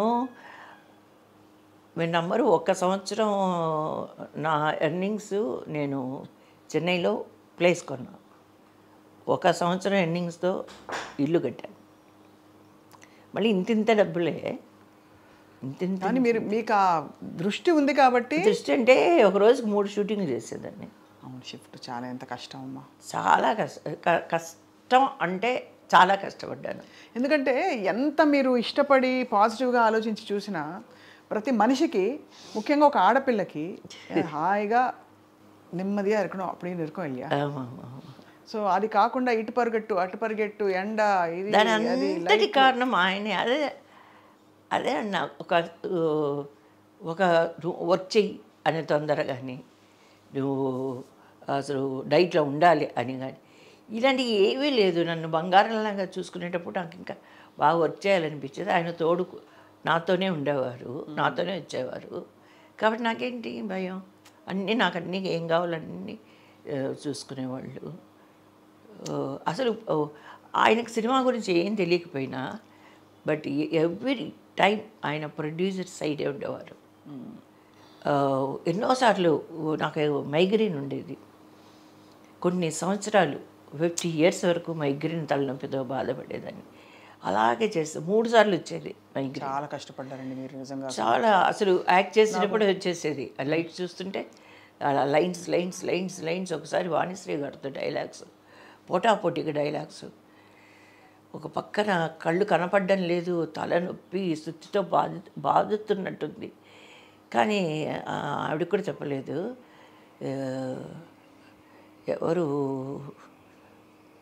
మోహన్ గాంధీ గారి డైరెక్షన్ అనుకుంటా, ఈ స్రవంతి మూవీస్ చేస్తుంటే అలాగా చేసి చేసి చేసి చేసి స్టార్ట్ అయిపోయింది. సీన్ అయిపోయిన తర్వాత ఇంకంతే, ఏమీ తెలియలేదు. అలాగే ఇంకొక సినిమా అంటే ఎక్కువ కష్టపడి చేస్తుంది. ఇంకొకటి కాలేజీ బుల్లుడు, నాగేశ్వరరావు గారి కాంబినేషన్. ఆ రోజు వేరే షూటింగ్ నుంచి రాజమండ్రి నుంచి వచ్చాను, దిగాను, బండి పంపించారు. అప్పుడు సెల్ ఫోన్స్ లేవు కదా. బండి పంపిస్తే బండి కరెక్ట్గా నా దగ్గరికి రాలేదు, పంచర్ అయిందంట, కమ్యూనికేషన్ లేదు. నేను రాలేదని శరత్ గారి డైరెక్షన్, కాలేజ్ బుల్లుడు. విజయ ఎందుకు రాలేదు విజయ, అప్పుడే వచ్చింది రాజమండ్రి ట్రైను, ఇంకా ఎందుకు రాలేదు అని అలా ఉన్నారు. నాగేశ్వరరావు గారు ఏంటో కనుక్కోవయ్యా, ఎందుకు అమ్మాయి లేట్ అవుతుంది, ఎందుకు లేట్, అలా చేసే అమ్మాయి కాదు కదా. ఈ కారు రిపేర్ వచ్చి ఆగిపోయిన సంగతి తర్వాత తెలిసి మళ్ళీ ఇంకో కారు పంపించి అంతవరకు నాకెంత టెన్షన్, ఆ టెన్షన్లో నాకు మైగ్రేన్ వచ్చింది. అయ్యో, ఎందుకంటే నేను రెడీగా ఉన్నాను, బండి రావట్లేదు. బండి ఎందుకు రాలేదో తెలీదు. అప్పుడు ఆ గెస్ట్ హౌస్ సౌందర్య దిగేది ఎప్పుడు ప్రశాంత్ కుటీర్. అలా వెయిట్ చేసి చేసి నాకైతే హెడేక్ వచ్చింది. నేను నేరుగా గబగబా నడుచుకుంటూ వెళ్తుంటే శరత్ గారు, ఏం విజయ, ఎందుకు విజయ లేటు, పెద్ద ఆయన వెయిటింగ్లో ఉన్నారు విజయ, ఏం విజయ అని. సార్ మేనేజర్ని అడగండి, బండి రాలేదు సార్, నాకు బండి ఆగిపోయింది మధ్యలో, మీకు కమ్యూనికేషన్ ఇచ్చేవాళ్ళు ఎవరు లేరు, మేనేజర్ని అడగండి అన్న. ఓ అలాగా అని ఆయన దగ్గరికి వెళ్ళి సారీ చెప్పు అంటే చెప్పాను. సార్ ఇది జరిగింది, ఏం పర్వాలేదు అన్నారు. అందులో ఈ టెన్షన్తో మైగ్రేన్ వచ్చి పాప ఎంత ఫీల్ అయ్యారో. అవునమ్మా, మైగ్రేన్ నాకు తెలుసు, మా వైఫ్ కూడా ఉంది మైగ్రేన్ హెడేక్. నేను అసలు కర్టెన్స్ అంతా వేసేసి పిల్లిలాగా రూమ్లోకి వెళ్తానమ్మా, నేను డిస్టర్బ్ చేయను, తలనొప్పి ఎంత బాధాకరమైందని నాకు తెలుసు, మా ఆవిడకి ఉంది అని చెప్పి, గ్రీన్స్నే ఎక్కువ చూడమ్మా, నువ్వు గ్రీన్స్ చూస్తే తలనొప్పి తగ్గుతుందంటే అదేం తగ్గేది కాదు, నేను మెనోపాస్ వచ్చినప్పుడే తగ్గుతుంది అన్నారు డాక్టర్ ఆ హెడేక్. మా న్యూరో ఫిజిషియన్ పెద్ద ఆవిడ ప్రీతికాచారి మెడ్రాస్లో వెళ్తే ఆవిడంది, నాకుంది విజయ ఈ హెడేక్ మైగ్రేను, నేను సర్జరీ చేసేటప్పుడే వస్తుంది నాకు, టెన్షన్ స్ట్రెస్ వల్ల సర్జరీ చేసేటప్పుడే వస్తుంది. అందుకని ఒకే ఒక టిప్స్ ఏం చెప్పారంటే ఆవిడ, నీకు కళ్ళు ఒకలాగా కనపడకుండా ఒకలాంటి ఇది వచ్చినప్పుడు నువ్వు వెంటనే ట్యాబ్లెట్ వేసేసుకో, పారాసెటమాల్, వేరే ఏం లేదు, పారాసెటమాల్ ఒకటే వేసేసుకుంటే అది తలనొప్పిగా రాకుండా ముందే కొంచెం అంత ఫోర్స్ రాకుండా కొంచెం ఇలా నొక్కితే ఒక 1 వీక్ వరకు ఉండేది నొప్పి. నాకు నాకు తెలుసు కాబట్టి నేను పూర్తిగా స్పందిస్తున్నాను. ఇలాగ అదే మీరు అన్నారు కదా ఎన్ని కష్టాలు పడ్డారని, ఇన్ని కష్టాలలో 3 షిఫ్ట్స్ 2 షిఫ్ట్స్ ఈ ఎండ, హైదరాబాద్ ఎండలో. అసలు ముఖ్యంగా నేను చెప్పాలనుకున్నది, అంబాసిడర్ కార్ ఇచ్చేవాళ్ళు ఇక్కడి నుంచి రామోజీ ఫిలిం సిటీ వరకు ఎండలో, మధ్యలో ఒక రసమన్నమో పెరుగన్నమో కలుపుకొని స్పూన్తో తిని మళ్ళీ మూసుకొని, ఏసీ కార్ని అడుగుదామనే ఆలోచన కూడా లేకుండా పనిచేశాను. ఏసీ కార్లు అప్పటికి వచ్చాయి, ఏసీ అంబాసిడర్ కార్లు, కానీ అడిగేదాన్ని కాదు ఎందుకో, అది కూడా తెలియలేదు నాకు. తర్వాత నా తర్వాత వచ్చిన చిన్న చిన్న క్యారెక్టర్లు చేసేవాళ్ళు, కొంచెం అమ్మ క్యారెక్టర్లకి, ఇంత అమ్మ క్యారెక్టర్లు వచ్చే ఆర్టిస్టులు ఇన్ని కండిషన్స్ పెడుతున్నారు. ఇన్ని కండిషన్స్తో ఏసీ కార్లు వచ్చి దిగుతుంటే, ఓహో నేను అడిగితే వారా ఏసీ కారు, నేను అడగలేదు కదా, నాది కదా తప్పు, కానీ వాళ్ళు డిమాండ్ చేస్తున్నారు. డిమాండ్ కూడా చేసేదని కాదు, మా ఆయన అయితే డిమాండ్ చేయొద్దు అనేవాళ్ళు. మనకి ఎటువంటి సపోర్ట్ లేదు, నీ ఓన్లీ నీ వర్క్, నీ యాక్టింగు, నీ దీనివల్ల నువ్వు వస్తున్నావు కాబట్టి ప్రొడ్యూసర్ని ఇబ్బంది పెట్టద్దు అనేవాళ్ళు. అదే మాట మీద పాజిటివ్ ఇన్ఫ్లుయెన్స్ వారు మీ మీద. అంటే మామూలుగా అందరూ ఆపోజిట్ చేస్తారు, ఇంకా డిమాండ్ చేసి ఆంక్షలు పెట్టి మీకు వచ్చే ఆఫర్స్ కూడా అంటే మామూలుగా చెప్తున్నాను, వచ్చే పరిస్థితుల్ని కూడా అదే ఆపేసే ఇదే ఆపేసే అని చెప్పే మనుషులు ఉన్న టైంలో మిమ్మల్ని అలాగ ఒక అంటే దాదాపు తండ్రి గారు ఎలా చూసుకుంటారో ఒక బిడ్డని అలా చూసుకున్నారు మీ వారు మిమ్మల్ని. ఈ రోజు వరకు అలాగే ఒక్కొక్కసారి డబ్బులు కూడా ఎంత ఇచ్చేవాళ్ళు ఇంత ఇచ్చేవాళ్ళు. 3 రోజులు అని చెప్పి మాట్లాడుకుని 2 రోజులనే షూటింగ్ అయిపోతే, అయ్యో పాపం 3 రోజులు డబ్బులు ఇచ్చారు, తిరిగి ఇచ్చు కదా అనేవాళ్ళు. ఎవరుంటారండి? ఎవరుంటారు అసలు. నేను అన్నాను, నేను ఒక్కోసారి కోపం వచ్చింది నాకు. నేను ఇంత కష్టపడ్డాను, 3 రోజుల కనే కదా నేను మాట్లాడుకున్నాను, ఏం పర్వాలేదులే, మనం ఇదే 4 రోజులు చేస్తే ఒకరోజు డబ్బులు ఎక్స్ట్రా ఇస్తారా, ఇవ్వరు కదా అనేది. ఒకసారి కృష్ణ గారి డైరెక్షన్, గోపి మేనేజర్, అలర్జీ వచ్చింది నాకు, ఏదో ఫుడ్ అలర్జీ వచ్చింది, చేతులంతా వాచిపోయాయి, నా వల్ల కావడం లేదు. ఆ అబ్బాయి వచ్చి పైన బెడ్రూము మా చెన్నై ఇంట్లో, అమ్మా ఎలాగైనా రావాలమ్మా. కృష్ణ గారి డైరెక్షను అండ్ హీరో పేరు జ్ఞాపకం లేదు, చాలా సినిమాలు చేశాను కృష్ణ గారితో కూడా, ఆయనే డైరెక్షన్ అంటే ఎలాగా రావాల్సిందమ్మా రావాలి అన్నారు. నేను చెప్పాను, చూడు బాబు ఇవన్నీ చేతులన్నీ ఎర్రగైపోయాయి, ఒకడంతా ఫేస్కి వచ్చేది కదా అలర్జీ వస్తాను నాకు. దేవుడు ఆ కష్టాలలో కూడా చూసి ఇచ్చేవాడు కష్టం అంతా. అంటే ఉండదు కనికిరం అనేది సినిమా వీడిలో అది ఉండదు, ఎందుకంటే వర్క్ ఇంపార్టెంట్. వర్క్ షిఫ్ట్ అవ్వాలి, ఇంత పెద్ద ప్రొడక్షన్ తర్వాత ఏంటంటే ఇంతమంది ఆర్టిస్టులు, ఇంతమంది టెక్నీషియన్స్, పైగా డేట్స్. పెద్దవాళ్ళ దగ్గర ప్రాబ్లం ఏంటంటే డేట్స్ పోతే మళ్ళీ రావు, కాంబినేషన్ దొరకదు. అప్పుడంతా ఎంతెంతమంది ఆర్టిస్టులు ఉండేవాళ్ళం, 10-15 మంది ఆర్టిస్టులు ఉండేవాళ్ళం, కాంబినేషన్ దొరకదు. అంటే అప్పుడు వెళ్ళి అలా కార్లో కూర్చున్నా, ఫ్లైట్ టికెట్ దొరకలేదు, క్యాన్సిల్ అయితే మళ్ళీ ఇంటికి వచ్చి రెస్ట్ తీసుకున్న రోజు. నెక్స్ట్ డే మార్నింగ్ సరే అని అనుకోరు కదా, ఇప్పుడు టికెట్ దొరకలేదు క్యాన్సిల్ అయింది, కానీ అనుకుంట్లో లేదు ఈరోజు రెస్ట్ ఇద్దాం అని అయితే అనుకోరు. అది తీసుకెళ్ళారు, ఎయిర్పోర్ట్కి తీసుకెళ్ళారు, కూర్చున్నాను. ఆ తర్వాత టికెట్ దొరకలేదు, వచ్చాను, ఇంట్లో రెస్ట్ తీసుకున్నా, మరుసటి రోజు వెళ్ళిపోయాను. అలా ఎన్ని సందర్భాలు. పర్సనల్గా అయితే పాప పుట్టాక పాపను చూడడం కోసం, ఒకతే పాప కదా విజయ్ గారు, అదే చెప్తున్నాను. అందరూ ఆర్టిస్టులు, నాకు ఆర్టిస్టులు గిరిబాబు గారు కానీ, కోట గారు, వీళ్ళందరూ, మారుతిరావు గారు, వీళ్ళందరూ శ్రేయబులేషులు. నాకు ఆర్టిస్టులు అని చెప్పేదానికన్నా నా సొంత ఫ్యామిలీ మెంబర్స్. అలాగే నేను వాళ్ళ మధ్య వర్క్ చేశాను. అందరూ హీరోస్ అయితేనేమి, రాజేంద్ర ప్రసాద్ గారు, బాలయ్య బాబు ఎంత బాగా చూసుకునేవాడు అసలు. అందరూ నాకు ఎప్పుడు కొత్తగా అనిపించదు. ఇప్పుడు వెళ్తే సుమారు 1000 పైగా అయిపోయాయి. అన్ని భాషలు చూసుకుంటే 1200 పైన దాటింది నంబరు. అందరూ తెలుసు మీకు అన్ని భాషల్లో. అవును, అందరూ తెలుసు, అందరితో చేశారు. కానీ మీ ఇప్పుడు ఎలా ఉంది జీవితం మీకు? అంటే ఇప్పుడు మీరు బోల్డంత అంటే అత్యంత కోటీశ్వరులు మీరు అని అంటుంటారు, మీరే అన్నారు ఇప్పుడు వచ్చిన ఇన్కమ్తో నేను అంత అలా వచ్చి పడ్డాయి ఆఫర్లని.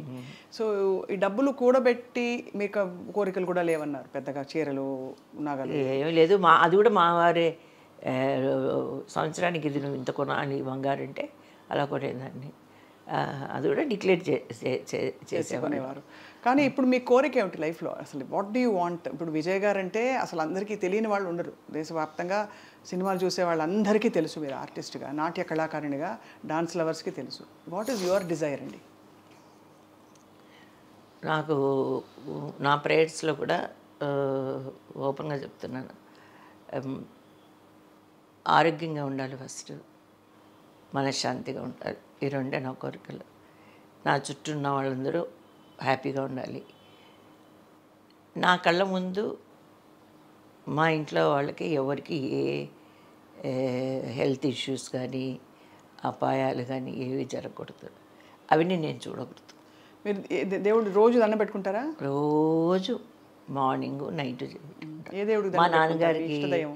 మా మేము యాక్చువల్గా క్యాథలిక్స్, రోమన్ క్యాథలిక్స్. అంటే మా నాన్నగారు తాతలు ముత్తాతలు గుంటూరు కదా మా నాన్నగారిది, మా అమ్మగారిది గుంటూరు ఫస్ట్ యాక్చువల్గా. తర్వాత వాళ్ళు ఉద్యోగరీత్యా షిఫ్ట్ అయ్యారు, కడప షిఫ్ట్ అయ్యారు. కానీ మేమైతే రాయలసీమ బిడ్డలే అని చెప్పుకుంటాం. అదే ఏం కడపనా మంది అందాం అనుకున్నాను నేను. అక్కడ భాష భాష బాగుంటుంది కానీ నేను అంతగా మాట్లాడలేను. కానీ మా అక్క వాళ్ళు తమ్ముళ్ళు వస్తే ఏరా బాగున్నావా ఎప్పుడు వచ్చినావురా ఏంట్రా అలాగే వచ్చేస్తుంది, ఆటోమేటిక్గా వచ్చేస్తుంది భాష మాట్లాడతాం. అయితే మీరు అయితే ప్రేయర్ చేసుకోవడం అలాగే మా నాన్నగారు అలాగే. రోమన్ క్యాథలిక్ అంటే విజయ్ గారు మీరు మదర్ మేరీని మొక్కుతారా లేక? మదర్ మేరీని మొక్కేవాళ్ళే రోమన్ క్యాథలిక్స్. మామూలుగా ప్రొటెస్టెంట్స్ ఆరోగ్యమాత వేలంగణి అమ్మ బెసెంట్ నగర్ చర్చ్ అక్కడ పోయి క్యాండిల్స్ పెట్టి చాలా அது செப்டம்பர் 8 அவங்க ஃபீஸ்ட்டு. இன்னைக்கு ஒரு ஃபீஸ்ட் இருக்குது యాక్చువల్లీ. ఈరోజు 11th లూర్ద్ మాత లూడ్స్లో వాడు కనపడింది కదా. అవునవును. లూడ్స్లో ఇమాక్యులేట్ అని చెప్పింది అమలోద్భ మాత అంటే ఏ ఎటువంటి ఇది లేకుండా పవిత్రంగా పుట్టింది అని ఈరోజు డిక్లేర్ చేసిన రోజు. సో ఈరోజు చాలా మంచి రోజు. ఇప్పుడు మా ఫ్యామిలీలో తిరుపతిలో 2 బ్రదర్స్ ఉన్నారు, 2 ఫ్యామిలీస్ కడపకి వెళ్ళిపోయాయి. కడపలో ఈరోజు తిరునాళ్ళు అంటారు కదా తెలుగులో, తిరువిడ అంటారు తమిళ్లో. అవును, తిరునాళ్ళు ఈరోజు కడపలో అందరు అక్కడ ఉన్నారు. ఇక్కడ జగన్మోహన్ రెడ్డి గారి ఫ్యామిలీ మీకు క్లోజా బాగా? అంటే పెద్ద భారతమ్మ రాజశేఖర రెడ్డి గారు మా ఆయనకు బాగా తెలుసు. ఎందుకంటే స్కూల్స్ ఉన్నప్పుడు కడపలో వాళ్ళు స్కూలు ఇది ఏదో పర్మిషన్స్ కోసం దానికి దీనికి ఇప్పుడు ఆయన ఎమ్మెల్యేగా ఉన్నప్పుడు మా వారు హైదరాబాద్కి వచ్చి కలిసేవాళ్ళు, చేసేవాళ్ళు. మా మ్యారేజ్ తర్వాత ఎయిర్పోర్ట్లో ఒకసారి కలిసిన తర్వాత కడపోత్సవాలు జరిగాయి కదా. కడపోత్సవాలు జరిగినప్పుడు నాకు అవార్డు ఇచ్చారు. చిరంజీవి గారు వచ్చారు, రాజశేఖర రెడ్డి గారు వచ్చి నాకు అవార్డు ఇచ్చారు కడప అమ్మాయిని. తర్వాత జగన్మోహన్ రెడ్డి గారి పెద్ద భారతమ్మ గారు, భారతి గారు. యాక్చువల్గా పార్వతి అక్కనే మాకు తెలుసు, పార్వతి అక్కని, కానీ పేరు మార్చుకున్నారంట భారతి అక్కని. పార్వతి అక్క చాలా మంచిది ఆవిడ. మా అక్కనే పిలుస్తాం. మా రెండో అక్కతో పాటు చదివారు. తర్వాత మా వీధిలోనే ఉన్నారు, బాగా క్లోజ్. ఇప్పుడు కూడా క్రిస్మస్కి నాకు కేకు అన్నీ పంపిస్తారు.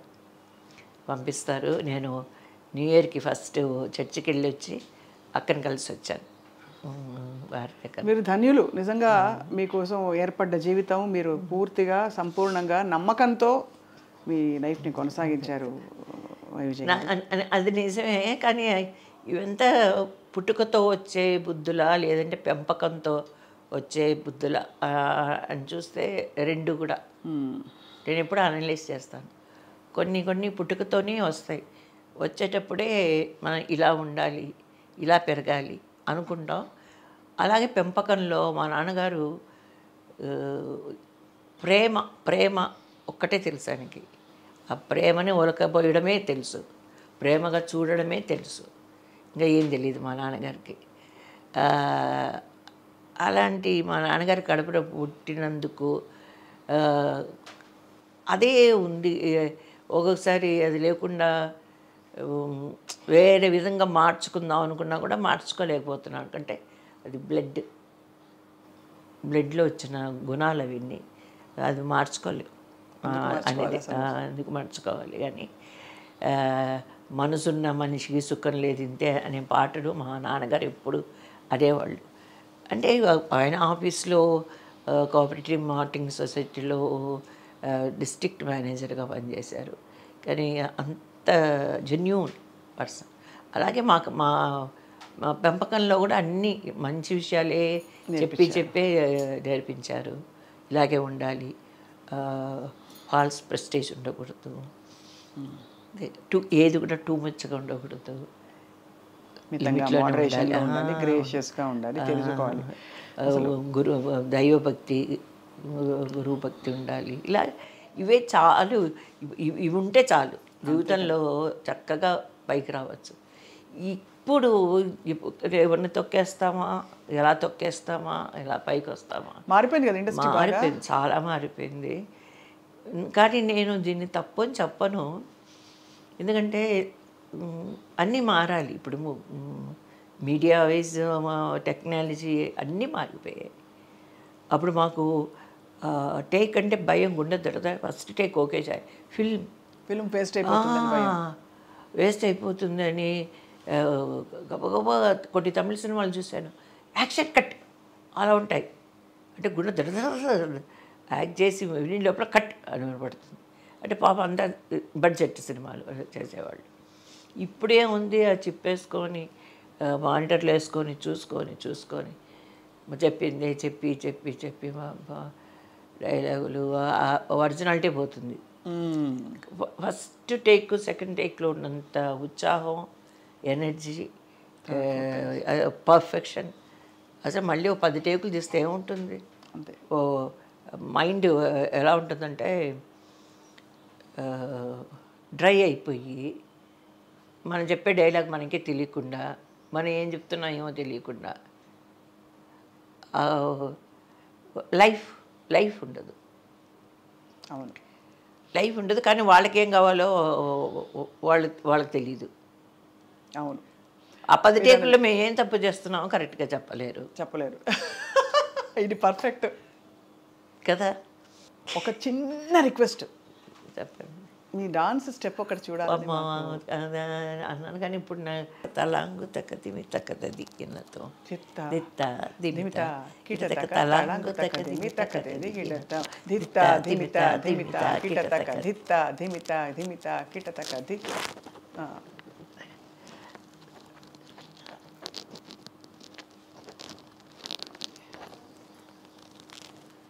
ఎంత అందంగా చేశారు, ఎంత గ్రేస్ఫుల్గా ఉన్నారు. బ్యూటిఫుల్, అసలు you're such a beautiful soul. మీకు మరిన్ని క్యారెక్టర్స్ అసలు మీరే వరల్డ్ రికార్డ్ అవ్వాలి. Maximum number of films acted by female artist అని కేటగిరీలో బహుశా అయి ఉంటారు కూడా.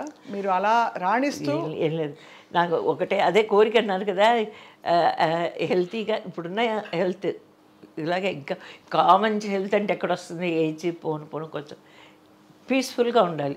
లైఫ్ పీస్ఫుల్ ఎండ్, పీస్ఫుల్గా ఉండాలి, మనశ్శాంతితో ఉండాలి, పీస్ఫుల్గా ఉండాలి, అందరూ నా కళ్ళ ముందు ఉండాలి. అది మెయిన్ కోరిక. భగవంతుడు తప్పకుండా మిమ్మల్ని చాలా దీవెనలు జీవిస్తూ ఇప్పుడు అది కొనసాగుతుందని మనస్ఫూర్తిగా ఆశిస్తున్నాను. వై విజయ్ గారు, మీ తెర వెనకాల ఇప్పుడు మీరు వంట కూడా చేస్తారు కదా, మంచి మంచి గుమగుమలు వస్తున్నాయి మీ ఇంట్లో. మా అమ్మాయి ఈరోజు బిర్యానీ చేస్తుంది. అయితే మా అమ్మాయి గురించి మీరు అడగలేదు, ఆయన ఒకే అమ్మాయి, కానీ మా అమ్మాయిని కనడానికి కూడా ఎన్ని అడ్జస్ట్మెంట్లు. కానీ ఇన్ని వందల సినిమాల్లో నటించి తెలుగులో మీరు ఇంత రాణించి మీకు తెలుగులో రావాల్సినంత గుర్తింపు రాలేదేమో అనిపిస్తుందండి. అది నిజమేనా? ఎన్ని అవార్డ్స్ వచ్చిండొచ్చుగా, కానీ ఒక స్టేచర్ అంటారే అది ఎందుకు ఇవ్వలేదు మీకు? మీకు అది హక్కుగా రావాలి కదా. అది ఆ ఏజ్లో నాకు 13, 14, 15 ఇయర్స్లో వచ్చుంటాయి. ఇప్పుడు అటు ఇటు కానీ వయసు ఒకటి. తర్వాత నేను కూడా ఎక్కువగా ఇంట్రెస్ట్ చూపించి ట్రై చేయకపోవడం నా సైడ్ ఒకటి. తర్వాత అప్పుడు కొత్త వాళ్ళకి పెద్దగా ప్రోత్సాహం లేదు. అది కొత్త వాళ్ళని అసలు తీసుకోరు. అసలు ఏమి తెలియనమ్మా, అప్పటికే హార్స్ రైడింగ్ వచ్చా, స్విమ్మింగ్ వచ్చా, డ్రైవింగ్ వచ్చా, డ్యాన్స్ వచ్చా, తర్వాత అందం, ఓకే అందం, ముక్కు ఇలాగ ఉండాలి, కళ్ళు ఇలా ఉండాలి, స్ట్రక్చర్ బాగా ఇదిగా ఉండాలి, అప్పుడు సన్నగా ఉండాలి అనే ప్రసక్తే లేదు. ఎంత లావుగుంటే అంత మంచిది, ఎంత లావుగుంటే అంత పుష్టిగా. అదే రామారావు గారు కూడా అడిగారు కదా, నువ్వు నా పక్కన ఆనవమ్మ, కొంచెం లావు అవ్వాలి, అలాగ కొన్ని ఉండేవి. తర్వాత యాక్టింగ్లో బాగా కొంచెం అనుభవం ఉండాలి, నాటకాలులో అనుభవం ఉండాలి. నాకైతే అసలు నాటకాలు ఇవన్నీ తెలియవు. అలాగా కొన్ని నిబంధనలు కొన్ని పెట్టుకునేవాళ్ళు అనుకుంటా అప్పట్లో. కానీ టాప్ ఆర్టిస్టులు హీరోయిన్లు కానీ మిమ్మల్ని రాకుండా పైకి రాకుండా ఏమైనా ట్రై చేశారంటారా? అలాంటివి ఏమన్నా ఉండేవా? అలాంటివి అస్సలు లేదు, అస్సలు లేదు. అందరూ బాగా నాతో వర్క్ చేసే ఆర్టిస్టులు అందరూ కూడా, జమున గారు, వాణిశ్రీ గారు, వీళ్ళంతా బాగా నాకు. వాణి రాణి అని ఒక సినిమా చేశాను, అది ఆ ఏజ్లోనే. అప్పుడు సూర్యకాంతమ్మతో చేశాను వాణిరాణి మదర్, నాకు సూర్యకాంతం గారు. తమిళ్లో చేసేటప్పుడు ఆచి మనోరమ గారు, వీళ్ళందరూ ఎప్పుడూ ఎంకరేజ్ చేశారు బాగా చేయమని. మగవాళ్ళు అంటే అఫ్కోర్స్ శివాజీ గారు అయితే ఇప్పుడు ఇంత మంచి కళ్ళు పెట్టుకున్నావు, బాగా ఇలా ఇలా తిప్పు, ఇలా చెయ్యి, అలా చెయ్యి అని నేర్పించేవాళ్ళు. ప్రొనౌన్సియేషను తమిళ్లో కరెక్ట్గా ఆచి వీళ్ళందరూ నేర్పించేవాళ్ళు. అంతేగాని ఎప్పుడు అలా ఉండేది కదా. ఇప్పుడున్నాయి ఆ బుద్ధులు, అప్పట్లో అస్సలు లేవు, ఉండేవి కావు అస్సలు. ఎందుకంటే వాళ్ళకి వాళ్ళు కాన్ఫిడెన్స్తో ఉండేవాళ్ళు ఆర్టిస్టులు అప్పుడు. అవును అవును, కరెక్ట్. ఆ రోజుల్లో వాణిశ్రీ గారు కానీ, జమున గారు కానీ, వాళ్ళందరూ ఎంత కాన్ఫిడెన్స్గా ఉండేవాళ్ళు అంటే, వాళ్ళు 4 సంవత్సరానికి 4-5 సినిమాలు చేసినా కూడా ఈ సినిమాలు మనకే వస్తాయి, ఈ క్యారెక్టర్స్ నేనే చేయగలను అనే ఒక ధీమాలు ఉండేవాళ్ళు. అప్పుడు అలాంటి ఆలోచనలు లేవు, నాకు తెలిసి లేవు. ఎందుకంటే నేను వాళ్ళ దగ్గర పనిచేశాను, చిన్నదానిగా ఉండి తెలుసుకున్నాను. తర్వాత నా ఏజ్ గ్రూపు జయచిత్ర గారు, శ్రీప్రియ గారు, జయసుధ గారు నాకన్నా ఒక 1 or 2 years చిన్నదే ఉంటుంది. మేమంతా ఈ ఏజ్ గ్రూప్ కాబట్టి మాకు కూడా పోటీ ఏం లేదు.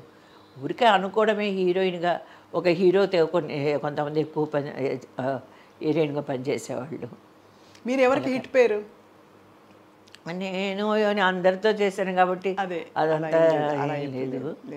అందరితో. మీ దృష్టిలో మోస్ట్ హ్యాండ్సమ్ హీరో ఎవరు విజయ్ గారు? కృష్ణ గారు, శోభన బాబు గారు, రజనీకాంత్ గారు, కమల్ హాసన్ గారు, ఎన్టీ రామారావు గారు, ఎంజీఆర్ గారు, ఇంకా చెప్పక్కర్లేదు పేర్లు. ఎలా ఉண்மையா சொல்லணும், ఉన్మే அதுதான் சிரிக்கிறேன். ఎవరు లేరు నాకు. రామారావు గారు అంటే నాకు చాలా ఇష్టము, నా తండ్రిలాగా అనుకుంటా. మా నాన్నగారు ఎవరు హ్యాండ్సమ్గా లేరా ఒక్కళ్ళు కూడా? ఏమో నాకు ఎవరు లేరు అనిపించి. శోభన్ బాబు గారు తెలుపా, మీరు తెలుపా? ఆయన మంచి రంగు అంటూ ఉంటారు. మంచి రంగే, నేనే తెలుపు, మీరే తెలుపు. అదే మరి. ఓకే. జయలలిత గారు, అయ్యో ఆవిడ అసలు ఏమందామండి బాబోయ్, ఏమందామండి బాబోయ్ బాబోయ్ బాబోయ్. ఆవిడ మంచి ఆవిడ కష్టాలు పడినప్పుడు మీరు చూసుంటారు కదా. అయితే అంటే పొలిటికల్గా కష్టాలు పడ్డప్పుడు శ్రీకృష్ణ సత్యలో చేశాను కదా ఆవిడతో. అందుకనే మీకు ఒక ఫ్రెండ్ కూడా కదా. మేము ఇద్దరం కలిసి డబ్బింగ్ చెప్పాం, పక్క నిలబడి. నాకు అది చాలా చాలా ఉంటుంది, చాలా అందంగా ఉంటుంది, చాలా కామ్ క్వైట్గా ఉంటారు. ఎంత బాగా డ్యాన్స్ ఏదైనా ఉంటే సెటిల్ ఎప్పుడైనా కలిసినప్పుడు పక్కనే కూర్చుంటే ఎప్పుడు చదువుకుంటూ ఉండేవాళ్ళు. బుక్స్ చేతిలో ఎప్పుడు బుక్స్ ఉంటాయి ఆవిడ చేతిలో, చదువుకుంటూ ఉంటారు. అక్కడ ప్రాక్టీస్ చేసేటప్పుడు ఎప్పుడు గమనిస్తారో ఏమో తెలియదు, మేడం మానిటర్ అంటే అని వెళ్తారు. అసలు మానిటర్లో ఒక్క తప్పు కూడా చేయరు, కరెక్ట్గా చేస్తారు. నెక్స్ట్ టేకే అంతే అంతే. అలాగే అంత ఎనర్జీగా ఉండేది ఎంజీఆర్ గారు. ఊటీలో చేసాం షూటింగ్. అబ్బా, ఆయన పరుగులైతే అప్పటికి నేను కూడా ఒక 60 years పైన ఉండొచ్చేమో, నాకు కరెక్ట్గా తెలియదు. ఆ తర్వాత సీఎం అయ్యారు, అదే లాస్ట్ మూవీ. నవరత్నం తమిళ సినిమా. పరుగులు తీసేవారు అన్న ఊటీలో కొండ మీద, ఏది పట్టుకోకుండా అలా టక్ టక్ టక్ టక్ టక్ టక్ టక్ అలా దిగి వెళ్ళిపోయేవారు షాట్కి. మళ్ళీ ఇంకొక షాట్ పెట్టడానికి, ఈ షాట్ అయిపోయిన వెంటనే ఇంకొక షాట్ లొకేషన్కి అలాగ దిగి వెళ్ళిపోయేవారు. ఆ వయసులో అసలు మనమైతే ఎంత చేతులు పట్టుకొని మెల్లగా దిగుతాము, ఆయన అలా దిగిపోయేవాళ్ళు. అదేవిధంగా ఆయనకు తల చుట్టూ కళ్ళు ఉంటాయంటారు. అది ఏంటంటే కెమెరా ఇక్కడ కరెక్ట్గా ఈ ప్లేస్లో జూమ్ చేయమని చెప్తారు. ఆయన వీణ వాయిస్తున్నట్టు, మేము గిటారాతో, అది ఒక పోటీ సాంగ్ అనమాట. చేసేటప్పుడు ఇక్కడ ఈ ప్లేస్లో జూమ్ రావాలి అని చెప్పి కెమెరామెన్కి చెప్తారు కదా. టేక్లో ఆయన వీణ వాయిస్తూ పాడుతూ కట్ అని చెప్పేస్తారు. గట్టని చెప్తే మేము ఊరికి అబ్జర్వ్ చేసిందే. గట్టని చెప్తే என்ன సార్ అని వచ్చి డైరెక్టర్ ఏపీ నాగరాజన్ గారు డైరెక్టర్ అంటే, ஏன்பா தம்பி நீ என்ன எங்கே ஜூம் பண்ண? நான் இந்த இடத்துல தானே பண்ண சொன்னேன், நீ వేరే ఏదో இடத்துக்கு పోయి பண்ண జూమ్ అంటారు. అంటే కాన్సన్ట్రేషన్తో పాట పాడుతూ మళ్ళీ ఆ జూమ్ ఆయన చెయ్యి వెళ్ళాలి కదా ఆ జూమ్ చేసేదానికి, అది గమనించారంటే ఇంకెంత పెద్ద మీద ఉండాలి. అవును మరి. సో ఇద్దరు అలాగా శివాజీ గారేమో టాలెంటెడ్. తర్వాత ఆయన దగ్గర నేర్చుకుంది ఏంటంటే 7 o'clock కాల్ షీట్ అంటే 6:55కి వచ్చేస్తారు శివాజీ. టైం అంటే టైమే. అబ్బా టైం అంటే టైము. అలా ఒక్కొక్కరి దగ్గర ఒక్కొక్క విషయాన్ని నేర్చుకొని ఇవన్నీ అందుకని ఈ రోజుకి నాకు టెన్షనే. ఈ రోజుకి నాకు టెన్షన్. మీరు వస్తున్నారు, మీరు వచ్చేది 10:30కు 11 గంటలు, నేను 6 గంటలకే లేచి కూర్చున్నా. అబ్బో నేను నిద్ర పట్టదు. షూటింగ్ అంటే నేను నిద్ర పట్టదు 6 తర్వాత. అవును. ఇదే షూటింగ్ లేదంటే మైండ్ క్లియర్గా ఉందంటే 8:30 వరకు పడుకుంటాను. 8:30 వరకు అలా అలవాటు అయిపోయింది అంతే, ఇంకేం లేదు. అమేజింగ్. అంటే మీరు ఇన్ని సినిమాల తర్వాత ఇది మెయింటైన్ చేస్తున్నారంటే చాలా గ్రేట్. తర్వాత మీరు గ్రహించారో లేదో, మీరు ముగ్గురు ముఖ్యమంత్రులతో కలిసి యాక్ట్ చేశారు. ఎన్టీఆర్ గారు, ఎంజీఆర్ గారు, జయలలిత గారు, ముగ్గురుతో చేశారు. స్టిల్ కూడా ఉంది. ఒక ఫంక్షన్కి వచ్చారు, మా డ్యాన్స్ ఫంక్షన్కి రామారావు గారు, ఎంజీఆర్ గారు ఇద్దరు వచ్చారు డ్యాన్స్ ప్రోగ్రామ్ చూడటానికి. నేను, జయచిత్ర, ప్రభ, ఒక అమ్మాయి ఏదో విజయలక్ష్మి, ఒక ఆర్టిస్ట్, నలుగురం చేసాము. 2 ఐటమ్స్ చేసాం మేము. చేస్తే వచ్చారు, ఇద్దరు వచ్చారు. ఇప్పుడు డాన్స్ చేస్తున్నారమ్మా? చేయటం లేదు కానీ ప్రోగ్రామ్స్ ఇచ్చాను. అరంగేట్రం తర్వాత తృప్తిగా ఒక 100 ప్రోగ్రామ్స్ ఇచ్చాను. అన్ని తమిళనాడులోనే ఇచ్చాను ఎక్కువగా. తమిళనాడులో డాన్స్ ఐటమ్ ఏది? మామకలపం. సత్యభామ కరెక్ట్గా సూట్ అవుతారు. మామకలపం బాగుంటుంది. చిలిపితనం ఉంది కొంచెం, అందంతో పాటు ఆవిడ కోపం, చిలిపితనం అన్నీ ఉండాలి కదా. సో అది అందుకని హీరోయిన్గా అదే మీరు అడిగింది ఏంటంటే అలాగా ఆ ఏజ్ బార్ అయింది కదా, కరెక్ట్ అయింది. తర్వాత నేను తెలుగు ఇండస్ట్రీకి అప్పుడే వచ్చుంటే తెలుగులో హీరోయిన్గా వచ్చిండేదాన్ని. ఆ తర్వాత తెలుగు ఫీల్డ్ మర్చిపోయారు మొత్తం. తమిళకి వెళ్ళాను. తమిళ్లో హీరోయిన్గా చేస్తూ క్యారెక్టర్ ఆర్టిస్ట్గా మారాను. అది తర్వాత కామెడీ చేయడం నాకు పెద్ద ఇష్టం ఉండేది కాదు, కామెడీ చేశాను. తర్వాత గ్లామర్ క్యారెక్టర్స్ కొంచెం చేస్తుండగా మన్వాసన వచ్చింది. దాంట్లో చెయ్యను అని చెప్పి మా ఆయన చేయమన్నారని చేశాను. అది తెలుగులో మాపల్లిలో మంగమ్మ గారు మనవడు చేశారు. చేసినప్పుడు ఆ క్యారెక్టర్ని, అది గ్రేట్ కోటరామకృష్ణ గారు, ఆయన అసలు జన్మలో మర్చిపోకూడదు. కోటరామకృష్ణ గారిని, భార్గవాట్స్ గోపాల్ రెడ్డి గారిని. ఎందుకంటే ఆ క్యారెక్టర్ని చాలా మోల్డ్ చేసి మాపల్లిలో గోపాలుడు సినిమాలో పెట్టారు. పులుసు ఆ పులుసు తర్వాత మా మ్యారేజ్ అయింది. ఆ సినిమా రిలీజ్ ముందే షూటింగ్ జనవరి 27 మా మ్యారేజ్. 26th నైట్ 12 o'clock కూడా నేను షూటింగ్ చేశాను కుండ్రత్తూరులో, చెన్నైలో చేశాను. 27వ తేదీ మా మ్యారేజ్ అయింది. ఆ తర్వాత సినిమా రిలీజ్ అయింది. అప్పుడు తమిళ్లో కూడా చేశాను, బాలచంద్ర గారి సినిమా కళ్యాణాగదిగళ్. అందులో నేను మెయిన్ క్యారెక్టరు. ఒక హాస్టల్ లాగా ఓన్లీ గర్ల్స్, అంటే అందరూ ఆ ఫ్యామిలీస్ అంతా ఒక్కొక్క ఫ్యామిలీలో ఒక్కొక్క ప్రాబ్లంతో సింగిల్ ఉమెన్గా బయటకు వచ్చేసి ఒక హాస్టల్ లాగా ఇప్పుడు జరిగేటివన్నీ అప్పుడు తీశారు చూడండి ఆయన సినిమాలు. అవును ఎంత విజనరీ కాబట్టి ఆయన అలా చరిత్రలో నిలబడిపోయారు.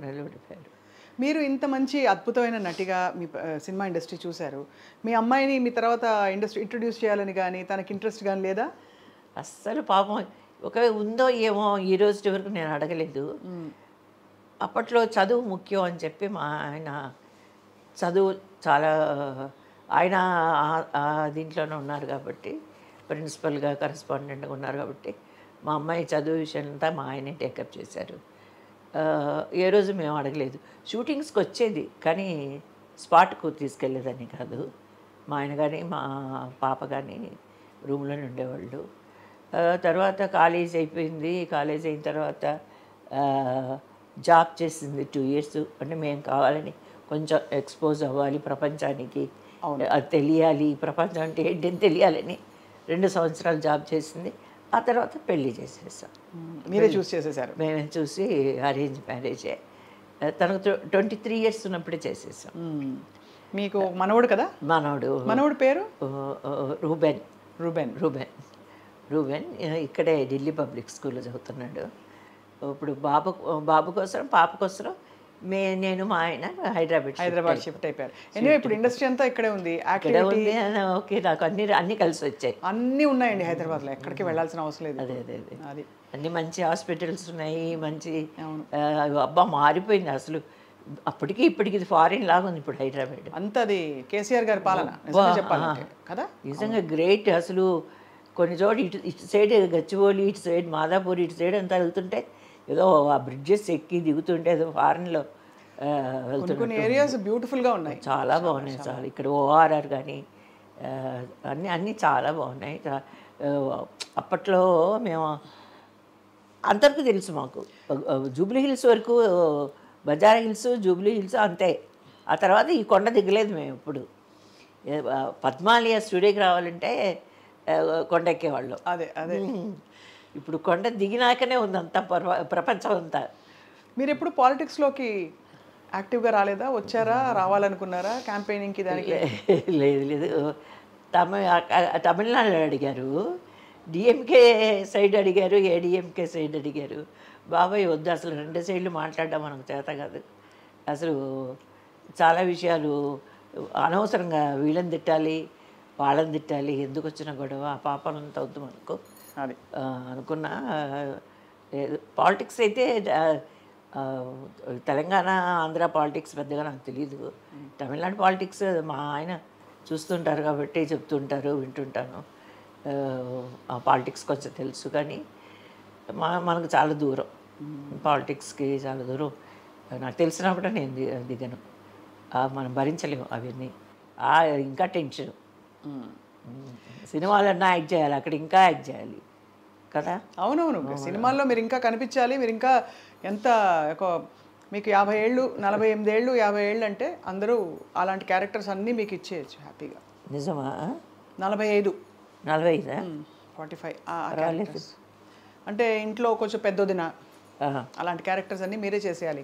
బామ్మ అనుకుంటున్నా నేను. మీరు బామ్మ లేదు, భామ. నో, నాట్ బామ్మ. విజయ్ గారు ఇప్పుడు thank you very much. So మహిళలందరికీ ఇంత ఇన్సైడ్ అవుట్ అందంగా ఉండాలంటే ఏం చేయాలో ఒక సూచన ఇస్తే మనం ముగిద్దాం. What would you like to tell మా మహిళా ప్రేక్షకులకి? మీరు మీలాగే ఉండండి అనేది నా ఒక్క ఇది.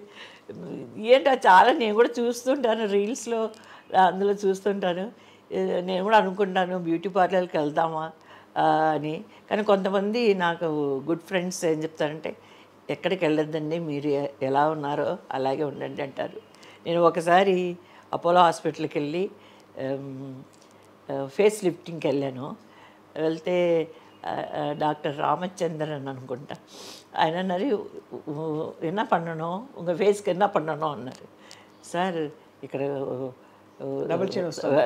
డబుల్ చిన్ కాదు, సాగింగ్ లాగా ఉంది, నాకు అనిపిస్తుంది, ఏదైనా చేస్తారంటే ఇలా బుగ్గ పట్టుకున్నారు. బుగ్గ ఇంత గట్టిగా ఉంది, మీకు ఎక్కడుంది సాగింగ్? ఏం వద్దు, ఇప్పుడు ఎలా ఉన్నారో అలాగే ఉండండి, 10 ఏళ్ళ వరకు మీకేం అవ్వదు, ఫేస్ ఇలాగే ఉంటుంది అని చెప్పారు. అందుకని నేను ఆయన డాక్టర్ చెప్పింది ఏంటంటే, ఆయన డైరెక్ట్గా చెప్పారు కాబట్టి నేను అదే చెప్తున్నాను, ఏమి చేసుకోకపోతేనే బాగుంటారు. అనవసరంగా చేతులు పెట్టి రుద్ది ఇవన్నీ చేస్తే ఇంకా సాగింగ్ వస్తుందేమో. ఐబ్రోస్ అంటే ఓకే, అందరూ చేయించుకోవచ్చు. నేను కూడా అప్పుడప్పుడు అది 2 monthsకి 3 monthsకి ఒకసారి చేయించుకుంటాను. మిగతాది ఇంకేముంది, హెయిర్ కూడా అప్పుడప్పుడు బాగా ఇప్పుడు ఊడే టైము ఊడుతుంది బాగా, ఆ తర్వాత మళ్ళీ వచ్చేస్తుంది నాకు. అది కూడా అన్ని బ్లెస్సింగ్ మీకు అన్ని. అదే నేనేమి చేసుకొని ఇప్పుడు తలకి నూనె కూడా పట్టించుకోను, ఆ అలవాటు కూడా లేదు. మళ్ళీ చూస్తాను ఏదో ఉల్లిపాయ నూరి పెట్టుకుంటే మంచిదని, కొబ్బరి నూనె, తర్వాత అన్నీ కలిపి దాంట్లో మందారాకు అని అన్నీ చూస్తాను, కానీ ఏది చెయ్యను. హ్యాపీస్, అదే ఆల్ హ్యాపీస్ అన్నమాట. అంటే అదే మీ ఆనందమే మీ ఆరోగ్యానికి మీ అందానికి కారణం. ఒకసారి మురళీ మోహన్ గారు అడిగారు, విజయ ఎప్పుడు ఇలాగే ఉంటావు ఎలా అన్నారు. సార్ బాగా నిద్రపోతాను సార్, 8 గంటలు నిద్రపోతాను. చాలా అదృష్టం నిద్రపోగలగడం, యోగం అండి. 8 గంటలు నిద్రపోతాను, తర్వాత ప్రశాంతంగా ఉంటాను సార్, ఏం దిగుళ్ళు పెట్టుకోను. దిగుళ్ళని మా ఆయనకు ఏదైనా ఉన్నప్పుడు ఆయన అసలుకే పట్టించుకోరు, ఆయన అసలు టెన్షనే ఫీల్ అవ్వరు. నేను టెన్షన్ ఫీల్ అయితే ఆయన నాకు చెప్తారు, నువ్వన్నీ నెగిటివ్గా ఆలోచిస్తావు, పాజిటివ్గా ఆలోచించని చెప్తారు. ఆయన ఎప్పుడు ఆల్వేస్ పాజిటివ్గానే ఉంటారు. కాబట్టి చెప్తాను, ఆయనే నాకు అన్నీ గైడ్, గాడ్ ఫాదరు అన్నీ ఆయనే. ఏదైనా ఉంటే, ఏదైనా సమస్య ఉంటే. వారి పేరు అడగచ్చా అంటే మీరు చెప్తారో చెప్పరో తెలియదు, బట్ మీరు ఎలాగో మోడర్న్గా ఉన్నారు కాబట్టి భర్త పేరు చెప్తారని అనుకుంటున్నాను. చెప్తాను. నేను ముద్దుగా అమ్ము అని పిలుస్తాను మీ వారిని. మా ఆయన విమ్ము అని పిలుస్తారు నన్ను. మా ఆయన పేరు అమలనాథన్. అమలనాథన్. అండ్ మీరు మిమ్మల్ని విజయ కాబట్టి విమ్ము అని పిలుస్తారు. విమ్ము అని పిలుస్తాను. నేను అమలనాథన్ కాబట్టి అమ్ము అని పిలుస్తాను. అమల అంటే మన హీరోయిన్, అమల అంటే మలినం లేని అనేది తమిళ్లో నాథన్.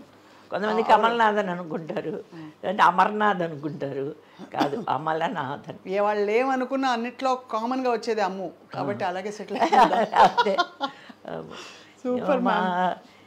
అదంటే మా అమ్మాయికి నేను మా అమ్మాయిని నేను ఏ రోజు అడగలేదు యాక్ట్ చేస్తావని. ఇప్పుడు అడిగితే అంటుంది, నువ్వు నన్ను అప్పుడు అడగలేదు కదా, ఇప్పుడు అడిగి ఏం ప్రయోజనం, అప్పుడు అడిగి ఉంటే నేను అప్పుడు చెప్పేదాన్ని అంటుంది.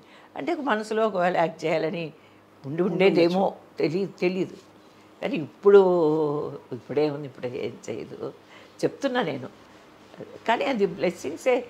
యాక్ట్ చేయడం అనేది కూడా ఇంకొక విషయం అందరికీ చెప్పాలనుకునేది, నా మనసులో ఉండే విషయం ఏంటంటే, టాలెంట్స్ ఉంటే సరిపోదు, టైం కలిసి రావాలి, అదృష్టం కలిసి రావాలి.